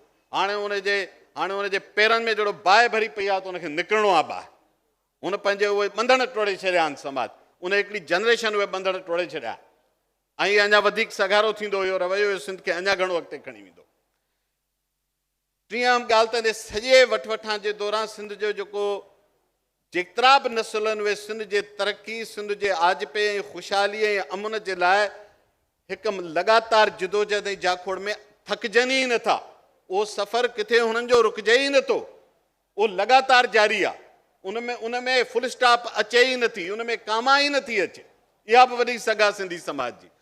वन यूनिट, MRD, ज़ियालक जे ख़िलाफ़ तहरीकूं, मुशरफ जे ख़िलाफ़ तहरीकूं, ऐं पोइ जेको कुझु असांजा पंहिंजी गवर्नेंस इशूज़ आहिनि उन ते आवाज़ उथणु, इस्लामाबाद जी जेका औरज़ोर आहे उन ते माण्हुनि जो गॾु थी बीहणु, इहा सॼी सोसाइटीअ जी तवानाई आहे, तमामु वॾी तवानाई आहे जंहिंखे वैल्यू करणु घुरिजे। ऐं लास्टली जेको सिंध जे माण्हुनि गॾिजी समूरियूं ज़बानूं ॻाल्हाईंदड़ माण्हुनि पीसफुल कोएग्ज़िस्टेंस जे मॉडल खे जाइ ॾिनी आहे, तशदुद ऐं नफ़रत खे जंहिं तरह रद्द कयो आहे, इहा बि कमाल जी शइ आहे। हेॾा नफ़रतुनि जा सौदागर हिन शहर में रोज़ होका था ॾियनि, टोड़े छॾियो, अलॻि करे छॾियो, हीअं करे छॾियो, हूअं करे छॾियो, माण्हुनि रद्द करे छॾियो तशदुद ऐं नफ़रत जी सियासत खे। इहा सिंधी समाज जी सघ आहे। इन्हनि समूरनि सलाहियतनि जी सघ सां गॾु ज़ाहिरा जीअं मूं चयो त हिकिड़ी ज़िंदा क़ौम ऐं ज़िंदा समाज आहियूं। असांखे हाणे अॻिते जे लाइ रस्ता कढणा आहिनि। असां घणनि मुसीबतुनि खे मुंहं ॾेई अॻियां निकिता आहियूं, पर हाणे असांखे अॼोके दौर जूं ॿियूं कहिड़ियूं तक़ाज़ाऊं जिन जे लाइ असांखे तयारु करिणो आहे, पंहिंजे पाण खे, पंहिंजे समाज खे, पंहिंजे मुस्तक़बिल जे नसलनि खे तयारु करिणो आहे। एल्विन टॉफलर, तव्हां इलाही पढ़िया लिखिया दोस्त वेठा आहिनि, थर्ड वेव किताबु हुनजो शाहकार किताबु आहे। ऐं हीअ दुनिया हुन खां पोइ हाणे फोर्थ वेव में हले पई, जंहिंजो बुनियादु टेक्नोलॉजी आहे। टेक्नोलॉजी, पोइ हुन में इंफॉर्मेशन टेक्नोलॉजी हुजे, रोबोटिक्स हुजे, सॼी हिकिड़ी नई काइनात तख़लीक़ पई थिए, सॼी हिकिड़ी बिल्कुलु हिकिड़ो नओं जहान तख़लीक़ जे अंदरि आहे। उन जा तफ़सील ॻाल्हाइण जो वक़्तु कोन्हे, पर तव्हां अंदाज़ो कयो त हींअर दुनिया में 22 लख जॉब्स रोबोट्स करे रहिया आहिनि। हॉस्पिटल्स ऐं रेस्टोरेंट्स खां वठी हज़ार कम रोबोट्स करे रहिया आहिनि। 2030 ताईं प्रोजेक्शन आहे त लॻभॻि 30 लख रोबोट्स असांजे रिप्लेस करे रहिया हूंदा मुख़्तलिफ़ इंडस्ट्रीज़ में, मुख़्तलिफ़ कारोबार में। इन जे करे हाणे असांजे नौजवान खे उहे टेक्नोलॉजिकल एप्लीकेशन्स जे तरफ़ वञिणो पवंदो, छो जो हिन सुभाणे जी दुनिया में ही रिवायती हुनर बि ख़तमु थी वेंदा। अॼु जेके कम असां करियूं था उहे शायदि तमामु जल्द इरेलेवेंट थी वेंदा। 20 साल अॻु सिंधी अख़बारनि में जेके दोस्त वेठा आहिनि, कंपोज़िटर हथ सां कंपोज़िंग कंदा, कातिब लिखंदा, बटर निकिरंदा ऐं पोइ छपजंदियूं। हलियो हुयो, म्यूज़ियम में बि नथो मिले उहा शइ। जस्ट 20 साल अॻु, 20 साल को इंसानी तारीख़ में टाइम ई कोन्हे। ऐं उनजी जाइ हाणे बिल्कुलु हिकिड़े नए जहान वारी छॾी आहे। ऐं सोचो जॾहिं वेरी सून 5-10 साल में जॾहिं रोबोट्स घुमी रहिया हूंदा ऐं हर शइ करे रहिया हूंदा, पूरी इंडस्ट्रीअ में हिकिड़ो वॾो शिफ्ट अची वेंदो। पूरे मार्केट में, बिज़नेसिस में, कॉमर्स में, हर शइ में हिकिड़ो वॾो शिफ्ट अचे पियो। हिकिड़े ईमेल जे बटण सां किरोड़नि जा ट्रेड्स ऐं कॉमर्स जा बिज़नेसिस थियनि था। ही सॼो नओं जहान आहे जंहिंजे लाइ असांखे पंहिंजे पाण खे तयारु करिणो आहे। ऐं उहो तयारु कीअं करे सघंदासीं, उनजी तक़ाज़ा आहे मॉडर्न स्किल्स में बि तॾहिं वेंदासीं जॾहिं असांजा इदारा ऐं ख़ासि तौर ते शाह साहिबु तइलीम जो बि वज़ीर आहे, इन सॼे मंडाण खे नए सां ॾिसण जी ज़रूरत आहे। हीउ जेको हींअर स्ट्रक्चर आहे उहो सिंध खे जा पूरे पाकिस्तान में उहो ख़तमु थियण वारो, उहो नतीजा न ॾेई सघंदो। हीउ इशू सॼे पाकिस्तान जो आहे बाय द वे। पर असां हिकिड़े कट थ्रोट कॉम्पिटिशन जे दौर में असां अची विया आहियूं, जंहिंजे लाइ असांखे इनखे एज़ अ चैलेंज एक्सेप्ट करणो। अहिड़ी बात हलाए थी तवानाई वारो समाज आहे, उनखे इन जे लाइ तयारु करणो। ऐं जेके नवां बिज़नेस मॉडल्स आहिनि, मां रुगो हिकिड़ो तव्हांखे 2 फिगर्स ॿुधाए पोइ तव्हांखे इजाज़त वठंदुसि। तव्हां अंदाज़ो कयो बिज़नेस मॉडल्स कीअं पिया थियनि। गुज़िरियल साल उबर में 50 लख माण्हुनि ट्रेवल कयो आहे, 50 लख माण्हुनि उबर जे गाॾियुनि में। ऐं टर्न ओवर छा आहे, $17 अरब उनजो टर्न ओवर आहे उबर जो। $17 अरब रखंदड़ 50 लख माण्हुनि खे सवारी ॾींदड़ उबर वटि पंहिंजी हिकु बि गाॾी कान्हे। That is the business model. हिकु बि गाॾी पंहिंजी कान्हे, इहो आहे बिज़नेस मॉडल। फूड पांडा वटि पाकिस्तान में 15,000 रेस्टोरेंट आहिनि। पंहिंजो देगड़ो ऐं चमचो बि कोन्हेसि, बिलियंस जो टर्नओवर तक। ही मॉडर्न जेके टेक्नोलॉजी ड्रिवन बिज़नेसिस जा मॉडल्स आहिनि, जंहिंमें 20 ऐं 30 जे एज ग्रुप वारा माण्हू हाणे कंपनीज़ में CEOs थियण लॻा आहिनि, त इन नए मॉडर्न जे लाइ सिंध खे तयारु करिणो आहे। ऐं शाह साहिब, इन खे तयारु करण जे लाइ तव्हांजे खाते ते वरी ज़िम्मेवारी अचे थी। सो इन्हनि चैलेंजिस जे लाइ मां वधीक वक़्तु नथो वठां। समाज खे हिकिड़ी डायरेक्शन में रखिणो आहे, समाज में हिकिड़ी नई सोच जी लहर पैदा करणी आहे। कंहिंखे शक हुजे त हुजे, मूंखे त पका त सिंध जो समाज इन शइ खे बि इन मां बि उकरी अॻिते वधंदो। वॾी महिरबानी। ज़बरदस्त उत्साह रही असांजी पूरी सिंध जे तमामु औरतुनि जे लाइ, न्याणियुनि जे लाइ। ऐं जॾहिं बि आपा जो ज़िक्र निकिरंदो आहे त असांखे ॾाढा सुठा लफ़्ज़ मिलंदा आहिनि। उनजी पंहिंजी हिकिड़ी क्रेडिबिलिटी आहे, उनजो पंहिंजो हिकिड़ो सुभाउ आहे, उहो पाण हिकिड़ी सदोरी औरत आहे। ऐं उनजे जिथे जिथे बि जंहिं इदारे में बि रहियूं आहिनि, उहा पंहिंजी साख छॾे वियूं आहिनि। ऐं आउं गुज़ारिश कंदुसि, परे खे त ॾाढनि सुठनि लफ़्ज़नि में यादि करे थी अॼुकल्ह। परे तूं आईनो ॾिसी छो थो, तूं आईनो ॾिसी छो थो, मां तो ॾे तकियां छो थो। नज़र खे कंहिं बि सूरत, नज़र खे कंहिं बि सूरत ख़ूबसूरत जी ज़रूरत आहे। जी बिल्कुलु आपा, अव्हांजी ख़ूबसूरत आवाज़ जेका आहे उनखे स्टेज जेको आहे असांजो 5th सिंध लिटरेचर फेस्टिवल जो जेको स्टेज आहे, उनखे अव्हांजे ख़ूबसूरत आवाज़ जी ज़रूरत आहे। अव्हांजी ज़ोरदार ताड़ियुनि में आपा महताब अकबर राजदी साहिबा। बिस्मिल्लाहिर्रहमानिर्रहीम। स्टेज ते वेठल इंतहाई बाक़ी बचियल 4 मुअज़्ज़िज़ महिमान ऐं साम्हूं वेठल इंतहाई प्यारा महिमान, हिते वेठे मां सोचियो पिए त 2 सालनि जे हिकिड़े तमामु ॾुखे वक़्तु गुज़ारण खां पोइ जॾहिं असां गॾु थिया आहियूं त उहो केॾो हिकिड़ो इंसानी अलमियन मां निकिरी असां आया आहियूं। अॼु साम्हूं हिक ॿिए जे वेठा आहियूं। अदा नसीर ते टेक्नोलॉजी जी ॻाल्हि कई, उहा टेक्नोलॉजी अदा एॾी वॾी आहे पर एॾी ज़ालिम आहे, जेका माण्हुनि खे वेझे हूंदे बि परे करे थी छॾे पई। हिकिड़े घर में वेही ॿार मथे था वेहनि त मैसेज था कनि हेठि, मां बुख लॻी आहे, हेठि लही कोन था अचनि। ऐं मां हिकिड़ो लतीफ़ो ॿुधाईंदी आहियां त हिकिड़ो दफ़ो शायदि को ब्रेकडाउन थी वियो हिन जो इलेक्ट्रिसिटी जो, इंटरनेट न पियो हले, कुझु न पियो हले। छोकिरा मथे वेठो, हिकिड़ो छोकिरो मथे वेठो हुयो, हेठि लही आयो, करे छा?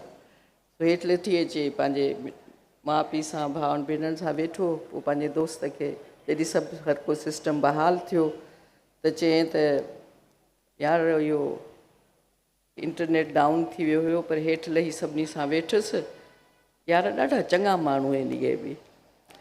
सो असां चङा माण्हू आहियूं जो जिते गॾु थिया आहियूं। ऐं 2 साल जेके असां तन्हाईअ जो गुज़ारिया त मूंखे गैब्रियल गार्शिया मार्किस जो किताब पे यादि आयो, 100 Years of Solitude। मां उहो ॿीहर पढ़ियो इन्हनि ॾींहंनि में जॾहिं सभु परे हुया, त छा हुयो जेके उहे फीलिंग्स ओॾी महिल सम्झ में न पिया आयूं त माण्हू इन जा तन्हाईअ जा 100 साल कीअं गुज़ारे थो सघे। असां तन्हाईअ जा 2 साल गुज़ारिया। Love in days of cholera साॻियो ई गार्शिया मार्किस लिखियो। शायदि असांखे उहो अहसासु न हुयो त इन्हनि ॾुखियनि वक़्तनि में बि मोहबत जनम थी वठे, पंहिंजो रस्तो थी ॾेखारे ऐं माण्हुनि सां पंहिंजे वजूद सां सलहाड़े थी पई। हीअ जेके फेस्टिवल्स आहिनि बिल्कुलु हिकिड़ी उमेद जी निशानी आहे, गॾु वेहण जी, सहप ॾेखारण जी, अॻिते वधण जी, नए नसुल जे ज़हन खां वाक़ुफ़ु थियण जी, पुराणे वींदड़ नसुल खे नए नसुल सां गॾु आणण जी हिकिड़ी उमेद आहे। 5 साल थिया आहिनि हिनखे फेस्टिवल खे, हिन मेले खे मल्हाईंदे। ऐं उन में जेकॾहिं जो ॿार हेठि वेठा आहिनि वीचारा, कुर्सी बि कोन अथनि, रातिनि जूं निंडूं हराम हूंदियूं, कंहिंखे परचाईंदा हूंदा, कंहिंखे चवंदा हूंदा ॿेली हाणे छॾ घणो थियो। उहे सभु जेको कुझु कनि था उहे तव्हांखे असांखे गॾाइण जा हिकिड़ा तरीक़ा आहिनि। ऐं उन में इहो जेको कुझु बि करे थो उहो पंहिंजी दिलि जी ख़ुशीअ सां थो करे। ऐं उन में जॾहिं सभु कुझु थींदो आहे तॾहिं पोइ इहे कोई लेखा चोखा त हूंदा ई कोन्हनि, इहे मोहबतूं ई हूंदियूं आहिनि जेके रहिजी वेंदियूं आहिनि। सो हिते जेको सिंध कल्चर डिपार्टमेंट जी जेका इनखे सपोर्ट आहे ऐं इंडाउमेंट फंड जी सपोर्ट आहे ऐं सभिनी खां वधीक असांजे भाउ अहमद शाह जी जेका पंहिंजाइप आहे उन असांजे में को विछाई कोन छॾियानि, इन करे इनखे एक्सप्लेन करण जी ज़रूरत ई न आहे त हुन छा कयो हुन छा कयो। जेको आयो उहो मोहबतूं मेड़े वेंदो ॾेई वेंदो, जेको न आयो उहो शायदि दिलि में सोचे त मुंहिंजो क़दम सही न हुयो। सो बहरहाल हितां खां अॻिते ई वधिणो आहे। हिते इंतिहाई सुठा सेशन्स आहिनि, सोच जा दरवाज़ा खुलण वारा आहिनि, माण्हू तनक़ीद बि सिखे थो ऐं हिक ॿिए सां हम आहंगी बि सिखे थो, हिक ॿिए जी तारीफ़ बि ॿुधे थो, तारीफ़ करण बि सिखे थो। मां पंहिंजे ॿारनि खे चवंदी आहियां, नौजवान नस्ल खे चवंदी आहियां, जेके वॾे तादाद में हिते अचनि था त 2-3 ॻाल्हियूं ज़रूरु पंहिंजो पाण में पैदा कनि। वॾी ॻाल्हि इहा आहे त तव्हां में सहप हुजे, बर्दाश्त हुजे। असां हिकदमि एक्शन रिएक्शन ऐं रीएक्शन में वधीक था वञूं पिया। हिकदमि जवाबु ॾियणु तमामु ज़रूरी आहे बग़ैर सोच सम्झ जे। टेक्नोलॉजी बेशक फास्ट हुजे पर इंसान जो सोच जो सम्झ जो पैमानो ज़रूरु हुअणु खपे। इज़त सभिनी खां वॾी ॻाल्हि आहे, मुहज़िब थियणु वॾी ॻाल्हि आहे। जेकॾहिं तव्हां कंहिंखे ॾिसो नथा साम्हूं, इन जो मतिलबु इहो न आहे त पर पुठ रही कंहिंखे बि ख़राबु चइजे। ऐं ॿी ॻाल्हि इहा आहे त हिक ॿिए जी तारीफ़ करणु सिखो। तारीफ़ इन करे करणु सिखो त ज़रूरी न आहे त तव्हांखे हर शइ ईंदी हुजे, बिल्कुलु ज़रूरी न आहे। कुझु सलाहियतूं अलाह किन माण्हुनि खे थो ॾिए ऐं किन खे ॿी सलाहियत थो ॾिए। जेकॾहिं मां इहा चाहियां थी त मुंहिंजी सलाहियतुनि जो एतिराफ़ु कयो वञे त तव्हां में बि इहा दिलि जी कुशादगी हुजे त तव्हां ॿियनि जे सलाहियतुनि जो बि एतिराफ़ु कयो ऐं दिलि सां उन जा मुतरफ़ थियो। जॾहिं असां इहो सिखंदासीं तॾहिं तव्हांखे मज़ो बि ईंदो, तव्हांखे ख़ुशी बि ईंदी ऐं तव्हां तनक़ीद जा नवां ज़ाविया सिखंदव जेका तनक़ीद तामीरी थींदी। मां पंहिंजे लाइ एज़ाज़ थी सम्झां त हिन स्टेज ते जिते अदब सां फ़न सां ऐं पंहिंजी ॿोलीअ सां मुहबत करण वारा माण्हू मौजूदु आहिनि, उन में मूंखे इन क़ाबिल सम्झो वियो त शामिलु कयो वञे। मां हिते हिननि सां गॾु आहियां ऐं हमेशह जंहिं ॾींहुं मुंहिंजे पुट मूंखे इहे चयो कंहिं शइ जे मामले में त मां भई चवां त हीअ ईअं न हीअं आहे, त हुन चयो अम्मी तव्हांखे न आहे ख़बर। ओॾी महिल दिलि चयो त हिकिड़ी चपाट हणांसि, मूंखे न आहे ख़बर, इहो कीअं थो थी सघे। पर पोइ मां 2 मिंट वेही सोचियो, मूं चयो हिन ईअं चयो आहे त वाक़ई मूंखे ख़बर न हूंदी। टेक्नोलॉजी जी ॻाल्हि पई थिए न, असांखे किथां थी टेक्नोलॉजी। अॼु बि बेज़ार करे छॾींदी आहियां ॿारनि खे कि हीअं छो नथो थिए, हीअं छो नथो थिए, फ़ोन नथो हले, कंप्यूटर नथो हले, त उहे अचे मूंखे ठीकु करे ॾींदा आहिनि। त जंहिं ॾींहुं तव्हांखे तव्हांजा नंढा चवनि त शायदि तव्हांखे ख़बर न आहे, उन्हनि ते नाराज़ न थियो। वाक़ई असांखे ख़बर न आहे, एतिराफ़ु कयो उन शइ जो। असां कोई जनरेशन आहियूं ऐं हू मुस्तक़बिल आहिनि। उन मुस्तक़बिल जे लाइ असांखे हुननि जी हिमत अफ़ज़ाई करणी आहे। सो इन करे असांजा ही ॿार जेके हिते मौजूदु आहिनि, नौजवान जेको ही कमु पिया कनि, उन्हनि जी तारीफ़ ई करणु खपे। अलाह साईं उन्हनि जूं हिमतुनि खे सलामत रखे, उन्हनि जूं एनर्जीज़ क़ाइमु रहनि। असांखे हिते मेड़ण जा इहे सॼा सांभा आहिनि, न त असांखे केरु थो पुछे हाणे। We are the generation gone back, घर वेठा हुजो, पर हीअ असांखे छिके छिके पाण सां विहारनि था पिया। सो इन्हनि जी महिरबानी आहे ऐं तव्हां सभिनी जी हिते आया आहियो। गॾिजी इहे सभु शयूं ॾिसंदासीं, कामयाबियूं बि गॾिजी माणींदासीं। ॾुखियनि वक़्तनि मां निकिरी आया आहियूं, उनजो शुकुरु करणु खपे। इहे 2 साल जंहिंमें असां पंहिंजा चङा चङा माण्हू विञाया आहिनि ऐं तव्हां शुकुरु कयो, तव्हां हिते मौजूदु आहियो, सिहत सां मौजूदु आहियो। अलाह जा लख अहसान आहिनि। असां हिक ॿिए खे ॾिसूं था, मिलूं था, कम से कम भाकुर पाए मिली था सघूं, हथु पकिड़े था सघूं। असां इन्हनि सभिनी शयुनि खां वांझा थी वियासीं। त इन करे तव्हां उहे माण्हू आहियो जिन सर्वाइव कयो आहे हिन सॼी मुसीबत में। अलाह कंदो सभु ठीकु थी वेंदो, हर का शइ थींदी। ॾुखिया सुखिया वक़्त सभिनी ते ईंदा आहिनि, जहिड़ा झगड़ा बि थींदा आहिनि, पर विसारे छॾणु खपे। तमामु घणी महिरबानी। तमामु सुठो आहे पा, थधनि लफ़्ज़नि में वॾियूं वॾियूं ॻाल्हियूं जेके माण्हू माइंड ई न करे।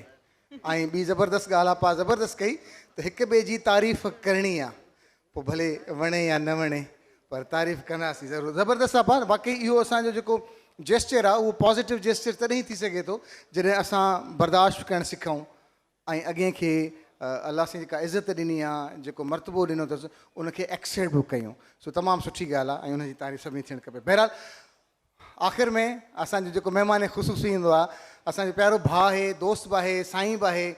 सभिनी खां पहिरियां मां अदा सरदार खे हिते सॾु कयो आया, ऐं सभिनी खां आख़िर में जॾहिं सभिनी जूं तकरीरूं ॿुधी त पोइ यकीननि उहो कहिड़ो कमाल हूंदो जॾहिं अदा साईं सरदार शाह हिते अची ॻाल्हाईंदा।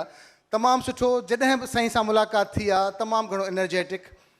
केतिरनि ई मिनिस्ट्रीज़ ते क्रिटिसाइज़ थींदो हूंदो, पर साईं वटि एजुकेशन अॻु में बि रही, हाणे बि आहे, कल्चर बि आहे, पर साईं जे कम ते कॾहिं क्रिटिसाइज़ न थियो आहे, छाकाणि त उन में महारत रखनि था। हीअ वाहिद वज़ारत आहे, भले सिंध गवर्नमेंट सॼी पंहिंजी आहे हूंदी, सभिनी सां हिकिड़ो वास्तो आहे, पर जेका बिल्कुलु सही हथनि में असांखे महसूसु थींदी आहे त कल्चर डिपार्टमेंट हुजे या एजुकेशन डिपार्टमेंट हुजे, उहो बिल्कुलु सही हथनि में आहे। बाक़ी हाणे उन जेका ब्यूरोक्रेसी आहे उहे बि सभु दोस्त आहिनि, उहे बि ॾाढा एनर्जेटिक आहिनि। जॾहिं सभिनी जो साथ हूंदो आहे त उहा मिनिस्ट्री यकीननि ॾाढो सुठो परफॉर्म कंदी, जंहिंजो नतीजो हींअर तव्हां ई असांजो गॾिजणु आहे। अहिड़ा इवेंट कराइण का मज़ाक ॻाल्हि न हूंदी आहे। हिननि जा बजट्स थींदा हूंदा, इन्हनि जा अप्रूवल्स थींदा हूंदा, हिननि जा ऑडिट्स थींदा हूंदा, उनखे जस्टिफाई करिणो हूंदो। इन लाइ इहा ताड़ी सिर्फ़ु हिकु हथ सां नथी वॼे, इहा ताड़ी सभिनी जे गॾियल सहकार सां इहे मांडाण मचनि था। सो हींअर तक़रीब जो इख़्तिताम बि थींदो। महिमान ख़ुशूसी तमामु एनर्जेटिक, जिन जे लाइ ज़बरदस्त शाइरी आहे। बिल्कुलु सजाद साहब जी चवंदा आहिनि त साईं आहे न, त साईं आहिनि त सभिनी जा मालिक आहिनि। ऐं तमामु बहितरीनु कम जी तव्हां ॿुधायो, तमामु एप्रिसिएशन जी ॻाल्हि कई, त एप्रिसिएशन जेका आहे उहा ज़रूरु करणु खपे। जी चवंदा आहिनि तारीफ़ जेका आहे उहा काइंड ऑफ जॾहिं औरतुनि जी कबियत उन्हनि ख़ुशी थींदी आहे, बल्कि आउं चवां थी सिर्फ़ु जेका तारीफ़ आहे उहा सभिनी लाइ ज़रूरी हूंदी आहे। सभिनी जी तारीफ़ करणु खपे, जंहिंजो जेको कमु आहे उन हिसाब सां उन्हनि जी तारीफ़ करणु खपे। तुम आ गए हो तो कुछ चांदनी सी बातें हो, तुम आ गए हो तो कुछ चांदनी सी बातें हो, ज़मीं पे चांद कहाँ रोज़ रोज़ उतरता है। अव्हां जी ज़ोरदार ताड़ियुनि में सैयद सरदार अली शाह। साईं सरदार अली शाह, ज़ोरदार ताड़ियुनि में वेलकम।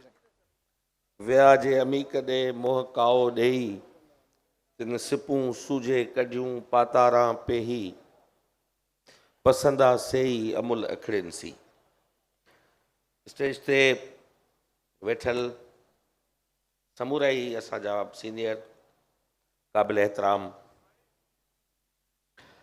ऐं हेठि हाल में वेठल लिखण पढ़ण सां तालुक़ रखंदड़ नौजवान असांजा बुज़ुर्ग ऐं असांजी अॼोकी बल्कि इन फेस्टिवल जा ऑर्गेनाइज़र्स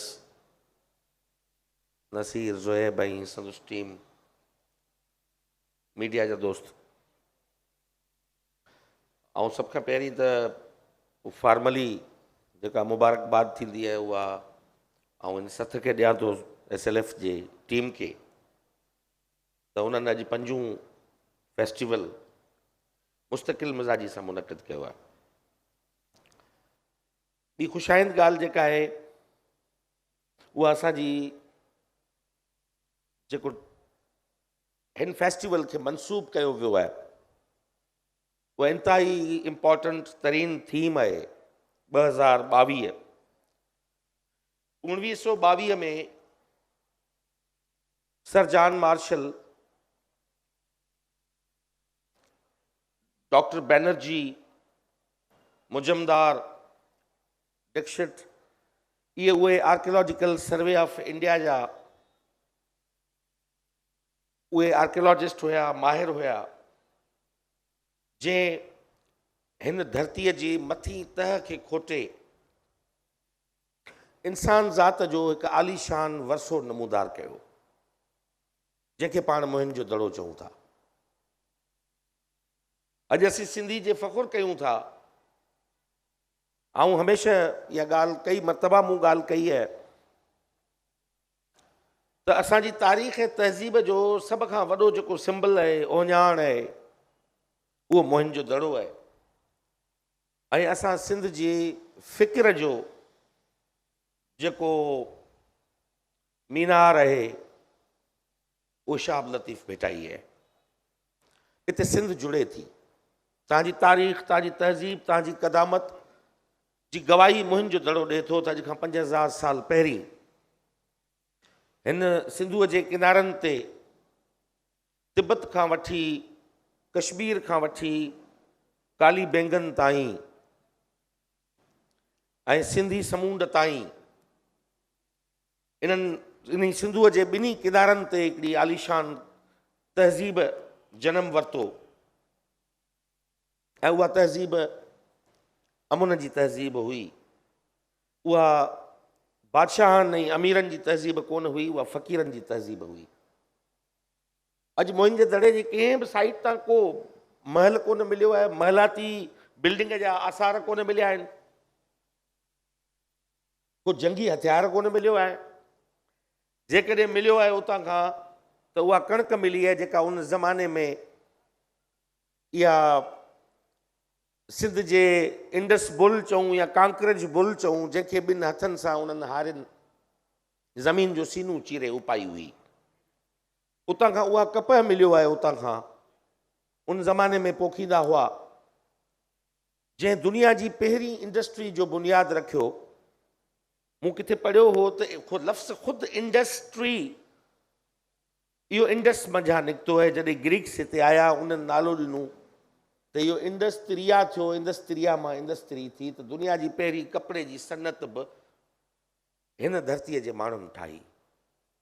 फीथो हिननि ईजाद कयो। अॼु आऊं 2022 में आहियूं ऐं इहो थीम हो असांजो त असां ही साल जेको आहे उहो मुंहिंजे दड़े जी सेलिब्रेशन जो सेंटिनरी सेलिब्रेशन करे मल्हाईंदासीं। पर कोविड जे करे उहो मुंहिंजे दड़े ते जेको रिथियल जेको इवेंट हो उहो न थी सघियो, छो त इंटरनेशनली जेके डेलीगेशन जेके ॿाहिरां आया थे वफ़द, उहे कोरोना जी सूरत हाल जे करे उन्हनि अचण खां लाचारी ॾेखारी ऐं मुआज़रत कई त न पिया अची सघूं।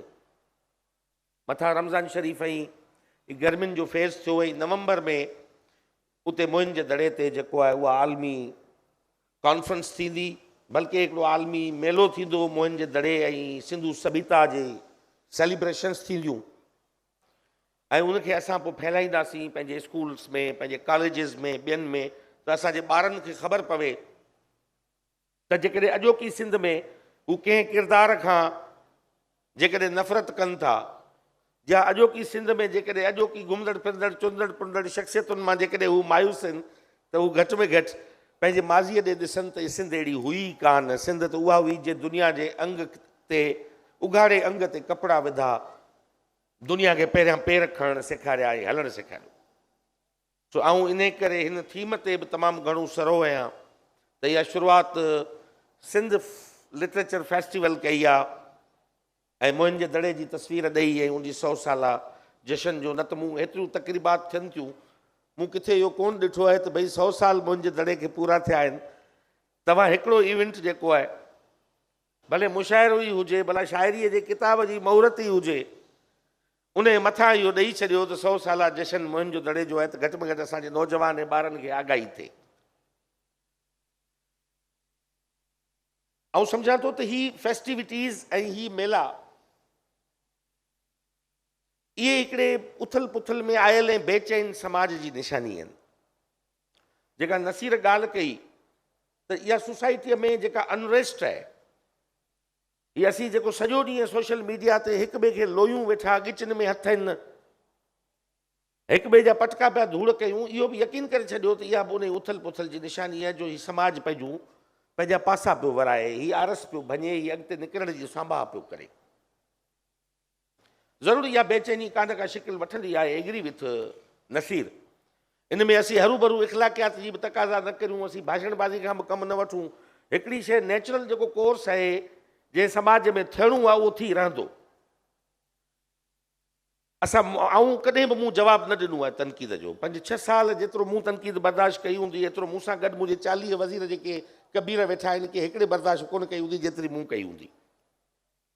उनजो सबबु आहे त सम्झां थो, मूं कॾहिं रिएक्ट न कयो आहे। हू गार उनखे ॾींदा या सिंधी माण्हू हुजत उन सां कंदो जंहिंमें तवक़ात रखंदो, जंहिंमां उमेद भाईंदो। तनक़ीद तालुक जो हसीन रूप आहे।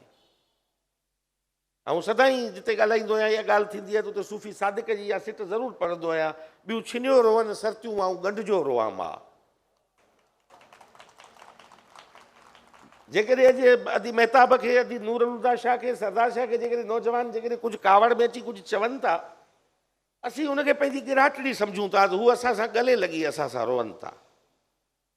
उहे असांखे धार नथा कनि, जे धार कनि त असां ते गुफ़्तगू ई न कनि, हू पंहिंजो सम्झनि था। तनक़ीद रिलेक्टेंस त कोन्हे न, तनक़ीद रेलेवेंस आहे, ॻंढापो आहे।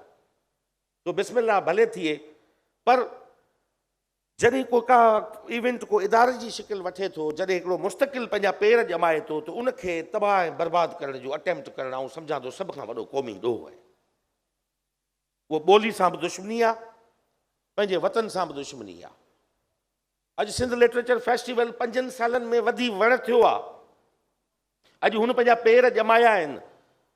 अॼु नसीर मिर्ज़ा खे सिंध लिटरेचर फेस्टिवल जी आड़ में नसीर गोपांग खे या ज़ोएब काका खे या अदी नूर खे या अमन शाह खे चवणु आउं सम्झां थो त इहो सिंध लिटरेचर फेस्टिवल जहिड़े हिकिड़े मुस्तक़िल इदारे खे ढाइण जी कोशिशि आहे, जंहिंखे कंडेम करणु खपे। शख़्सी रवैयनि जो मसइलो आहे त शख़्सी लेवल ते उनखे डील करणु खपे, भले तनक़ीद थिए, बिल्कुलु थियणु खपे। भाई जेकॾहिं अॼु कल्चर डिपार्टमेंट जेकॾहिं सपोर्ट करे थो त सही चयो अदी नूर को आऊं उमरकोट मंझां उतां खां पंहिंजी बाबे जी मिल्कियत कमायल मंझां त खणी पैसा कोन आयो आहियां हिते उमरकोट पंहिंजे कराचीअ में। जेका सिंध गवर्नमेंट ग्रांट ॾिए थी उहा ॾे ई कल्चरल एक्टिविटीज़ लाइ थी, ऐं कल्चरल एक्टिविटीज़ खे प्रमोट करण लाइ ॾिए थी। इहो उन्हनि ते ख़र्च थियणु खपे। मूं त इहो बि इल्ज़ाम क़बूल कया न, मूं त केतिरा दफ़ा मूं ते तनक़ीद थी त बाबा हीउ मेला ई वज़ीर आहे। जॾहिं असीं आयासीं 16 में तॾहिं लाड़ फेस्टिवल, काछो फेस्टिवल, थर फेस्टिवल, ही फेस्टिवल, हू फेस्टिवल, हिकिड़ी कल्चरल एक्टिविज़म जी शुरूआति थी त इल्ज़ाम लॻो त बाबा हीउ मेलनि जो वज़ीर आहे। त मूं ओॾी महिल चयो, मूं चयो मुंहिंजो शुक्र आहे त आउं मुलायत खे फ़रोग़ कोन पियो ॾियां, मेलाइनि खे पियो ॾियां। ऐं उन में कॾहिं बि कंहिं हिकिड़े बि फेस्टिवल जे ऑर्गेनाइज़र अदी महताब हिकिड़े बि ऑर्गेनाइज़र जेकॾहिं अची चवे त मूं या मुंहिंजे डिपार्टमेंट जे कंहिं बि अमलदार कॾहिं शर्त रखियो हूंदो त भई हिन माण्हूअ खे शामिलु करिणो आहे, हिन खे कढणो आहे, या हिन माण्हूअ खे नाहे घुराइणो उन इवेंट में, इहा पीपुल्स पार्टी जी सरकार खे 100 दफ़ा असीं चऊं। पर हिकिड़ी शइ यादि रखी छॾियो, असांजा कॉम्प्रस्ट हुजनि या सिंध जूं ॿियूं जमायतूं हुजनि, तव्हां हुते गुफ़्तगू करियो, रिटेलिएशन में 500 शयूं तव्हांजे साम्हूं ईंदियूं। सॼो ॾींहुं तनक़ीद उन ते थिए, 100 ॻाल्हियूं थियनि। हिन पंहिंजे इवेंट में ही 3 ॾींहं हलंदा आहिनि में छा सिंध हुकूमत ऐं पीपुल्स पार्टी ते तनक़ीद न थींदी छा? खुली थींदी, भरपूर नमूने सां थींदी। We don't mind it. असीं चऊं था त इन ॻाल्हि खे असांजी क़यादत या इन ॻाल्हि खे इहा सह पए। असीं चऊं था ज़रूरु थियणु खपे। हिकिड़े सिहतमंद समाज जी निशानी इहा आहे त हू पंहिंजे वक़्त जे हुकुमराननि ते तनक़ीद न कंदा त कंहिं ते कंदा? असां ते कंदा, ज़रूरु कनि। असीं इहो बि कोन था चऊं चङी शयुनि खे एप्रिशिएट कनि, असीं रुॻो एतिरो था चऊं त जेके इदारा ठहनि पिया या ठहण जे प्रोसेस में आहिनि उनखे ढाइण जी जेको बि कोशिशि करे थो उहो सिंध जो सॼण कोन्हे, सिंध जो दुश्मन आहे। असांखे इदारा ठाहिणा आहिनि। जेकॾहिं कराची में सिंध लिटरेचर फेस्टिवल जो बुनियादु थियो आहे त असांखे नसीर गोपांग ऐं ज़ोएब काका जी शिकिल नाहे ॾिसणी, असांखे सिंध टाइटल ॾिसणो आहे। Sindh literature festival in Karachi पियो थिए, इनखे बचाइणो आहे, इन ई एक्ट खे खणी हलणो आहे असांखे। जे न त विञाए वेही रहंदासीं, तंहिंजे करे ही इनखे ओनरशिप जेका शाह साहब, अमन शाह साहब हक़ीक़ी माना में आर्ट्स काउंसिल खे हिकिड़े प्लूरल फोरम तौरु बरक़रार रखियो आहे। सभिनी क़ौमियतुनि ऐं ॿोलियुनि खे आर्ट्स काउंसिल में स्पेस मिले थो। जीअं सिंध लिटरेचर फेस्टिवल में मूं सेशन ॾिठा पे ॿुधा पे त हिकिड़ी डाइवर्स क़िस्म जी हिकिड़ी लिस्ट आहे, हिकिड़ो शेड्यूल आहे जंहिंमें सभिनी क़ौमियतुनि खे, शाइरनि खे, ॿोलियुनि खे मौक़ो ॾिनो वियो आहे। जीअं सिंध हमेशह सठो आहे पंहिंजे सीने ते, अलाए केतिरनि खे सिंध आबाद कयो आहे, सिंध पंहिंजी झोली वसी रखी आहे। सिंध हिकिड़ो गुलदस्तो आहे मुख़्तलिफ़ ॿोलियुनि, क़बीलनि, क़ौमियतुनि, कल्चर्स जो। ईअं हीअ सिंध लिटरेचर फेस्टिवल पंहिंजे सेंस में ईअं आहे ऐं इनखे ईअं ई बरक़रार रखियो वञे।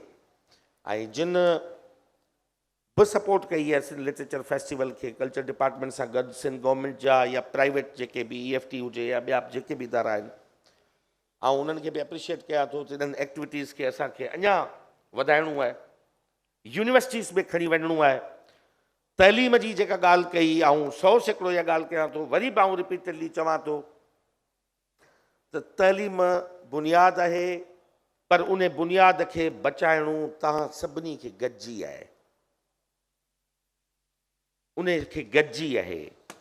अॼु सरदार शाह जंहिं स्कूल में पढ़ियो हूंदो, ॿियो कुझु न करे, उन स्कूल जी धड़प करे, सॼी सिंध खे सुधारण जी दावा न करे, रुॻो उन स्कूल में लड़ी वञे जंहिं स्कूल में पढ़ियो आहे त उनजो हशर छा आहे। असां उहा शइ संभालियूं, पंहिंजी हिकिड़ी स्कूल संभालियूं जंहिं स्कूल में तव्हां पढ़िया हो, बसि उते टीचर नथो अचे, घर साम्हूं अथसि, साम्हूं घर अथसि, घर जी चाउठ टुपे थो, साम्हूं स्कूल 5 कलाक वेही पढ़ाए नथो। इहा मॉनिटर करिणो आहे त उहो उस्ताद उन में अचे।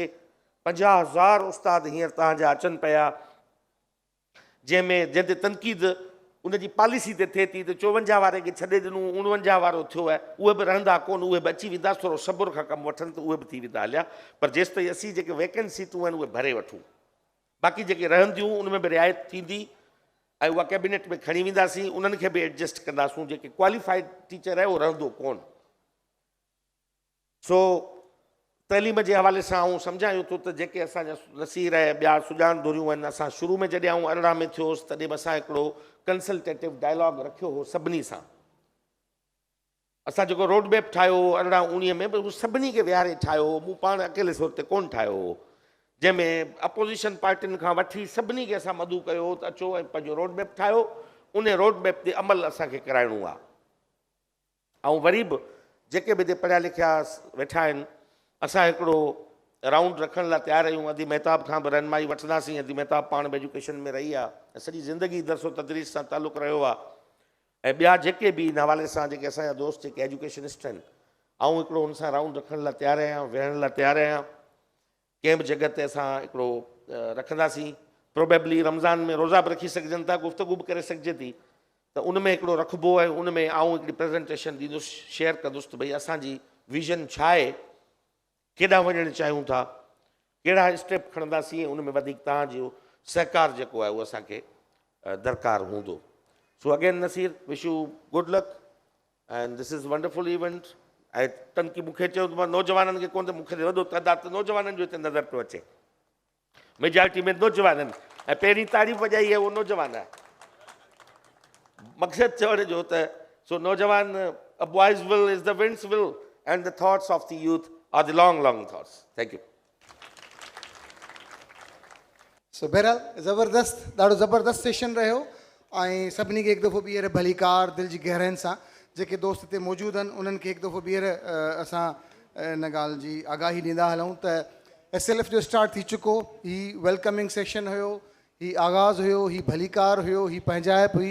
इहो सेशन पंहिंजी पुॼाणी ते पए थो ऐं लख लाइक़ु थोराए थो आहियां साईं मोहतरम साईं सरदार अली शाह साहिब जो, जेके पंहिंजो क़ीमती वक़्तु कढी हिते आया, उनजी महिरबानी। आपा महताब अकबर हाशदी साहिबा जी महिरबानी, अदा नसीर मेमण साहिब जी महिरबानी, आपा नूरुल्लाह शाह साहिबा जी ऐं जेके बि हिते सभु वेठल आहिनि उन्हनि सभिनी जी महिरबानी। छो जो तव्हां आहियो त असां ॻाल्हायूं पिया, तव्हां सभु हूंदा त असां हिन खे अहिड़े ई तरीक़े सां हिन खे मल्हाए सघंदासीं, हिन पिंडाल खे ईअं ई रहणु ॾींदासीं। हीअ पिंडाल जेको आहे ईअं ई ख़ूबसूरत लॻंदो जॾहिं तव्हां सभु असां सां गॾु हूंदा।